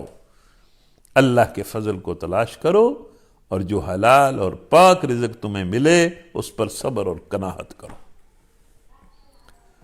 وَأْمُرْ أَهْلَكَ بِالصَّلَاةِ وَاصْطَبِرْ عَلَيْهَا لَا نَسْأَلُكَ رِزْقًا نَحْنُ نَرْزُقُكَ وَالْعَاقِبَةُ لِلتَّقْوَىٰ۔ اور اپنے اہل و عیال کو نماز کی تلقین کرو۔ یہ جو گھروں کے سربراہ ہیں، والدین ہیں، باپ ہو یا ماں ہو، سب کو اللہ کہہ رہا ہے کہ اپنے بچوں کو، گھر والوں کو نماز کی تلقین کرو، اور خود بھی اس کے پابند رہو۔ ہم تم سے کوئی رزق نہیں چاہتے، رزق تو ہم تمہیں دے رہے ہیں، اور انجام کی بھلائی تقوی ہی کے لیے ہے، یعنی جو متقی ہوگا اسی کے لیے انجام بہتر ہے۔ وَقَالُوا لَوْلَا يَأْتِينَا بِآيَةٍ مِّن رَّبِّهِ وَقَالُوا لَوْلَا يَأْتِينَا بِآيَةٍ مِّن رَّبِّهِ أَوَلَمْ تَأْتِهِمْ بَيِّنَةُ مَا فِي الصُّحُفِ الْأُولَىٰ وَلَوْ أَنَّا أَهْلَكْنَاهُمْ بِعَذَابٍ مِّن قَبْلِهِ لَقَالُوا رَبَّنَا لَوْلَا أَرْسَلْتَ إِلَيْنَا رَسُولًا فَنَتَّبِعَ آيَاتِكَ مِن قَبْلِ أَن نَّذِلَّ وَنَخْزَىٰ قُلْ كُلٌّ مُّتَرَبِّصٌ فَتَرَبَّصُوا فَسَتَعْلَمُونَ مَنْ أَصْحَابُ الصِّرَاطِ السَّوِيِّ وَمَنِ اهْتَدَىٰ۔ یہ آخری بات، وہ کہتے ہیں کہ یہ شخص اپنے رب کی طرف سے کوئی نشانی کیوں نہیں لاتا؟ نشانی ان کی مرضی کے مطابق، ویسے تو نشانیاں بے باں ہیں، اللہ کی کتاب نشانی، اللہ کا رسول نشانی، پوری کائنات نشانی، صحابہ کے کردار میں تبدیلیاں نشانی ہی نشانی، لیکن وہ کہتے تھے کہ ہماری مرضی کی نشانی کیوں نہیں لاتا؟ اور کیا ان کے پاس اگلے صحیفوں کی تمام تعلیمات کا بیان واضح نہیں آ گیا؟ یعنی یہ قرآن جو پوری پچھلے علم وحی کا خلاصہ ہے، یہ نشانی نہیں ہے؟ اگر ہم اس کے آنے سے پہلے ان کو کسی عذاب سے ہلاک کر دیتے تو پھر یہ لوگ کہتے ہیں کہ ہمارے پروردگار تو نے ہمارے پاس کوئی رسول نہیں بھیجا کہ ذلیل و رسوا ہونے سے پہلے ہم تیری آیات کی پیروی اختیار کر لیتے۔ اے محمد، آخری بات یہ ہے کہ ان سے کہو کہ ہر کوئی اس کشمکش کو دیکھ رہا ہے جو میرے اور تمہارے درمیان ہے، اور اس کے نتیجے کا انتظار کر رہا ہے کہ کیا نتیجہ ہوتا ہے۔ وہ ایک سیرت میں نے پڑھا تھا کہ اس طرح کے حالات پیدا ہو گئے تھے کہ دور دور عرب کے لوگ جو بدو رہتے تھے اپنے ڈیروں پر باتیں کرتے تھے کہ بھائی وہ مکہ میں کیا ہو گیا ہے، وہ عبد المطلب کا پوتا ہے اور اس نے نبوت کا دعویٰ کر دیا ہے، اور قریش سارے کے سارے اس کے دشمن ہو گئے ہیں، اور ان میں لڑائی ہو گئی ہے، اور آج یہ ہو گیا ہے، آج یہ ہو گیا ہے، لو بھائی سنو، آج وہ جو عبد المطلب کا پوتا ہے اس نے مکے کو چھوڑ دیا ہے، وہ ہجرت کر کے مدینے آ گیا ہے، لو بھائی سنو، آج تو جنگ بدر ہو گئی ہے، اور سنا ہے اس نے قریش کو تیگ کر دیا ہے۔ مطلب یہ کہ پورا عرب منتظر تھا کہ بھائی اس کا کیا ہوتا ہے۔ تو وہ جو انتظار کی کیفیت تھی اس کا ذکر اللہ کرتا ہے کہ اے محمد ان سے کہو ہر ایک انجام کار کے انتظار میں ہے۔ یہ میری اور تمہاری جو لڑائی ہے یہ پورے عرب میں بلکہ دائیں بائیں بھی اس کی خبریں پھیل گئی ہیں، اور لوگ انتظار کر رہے ہیں کہ ہوتا کیا ہے۔ پس اب منتظر رہو، ان قریب تمہیں معلوم ہو جائے گا کہ کون سیدھی راہ چلنے والے ہیں اور کون ہدایت یافتہ ہیں۔ تو آج یہ آپ کو تقریباً اپنا پورا ٹائم دینا پڑا ہے نا، تو آپ ذرا مطلب مجھے کوس رہے ہوں گے کہ بھئی یہ کیا کیا ہے، لیکن ہم نے مل کر قرآن پڑھنا ہے۔ یہ وقت جو قرآن کے پڑھنے میں استعمال ہو جائے، اس سے اچھا وقت کون سا ہو سکتا ہے۔ وآخر دعوانا ان الحمد للہ رب العالمین۔ ربنا آتنا فی الدنیا حسنہ وفی الآخرۃ حسنہ وقنا عذاب النار۔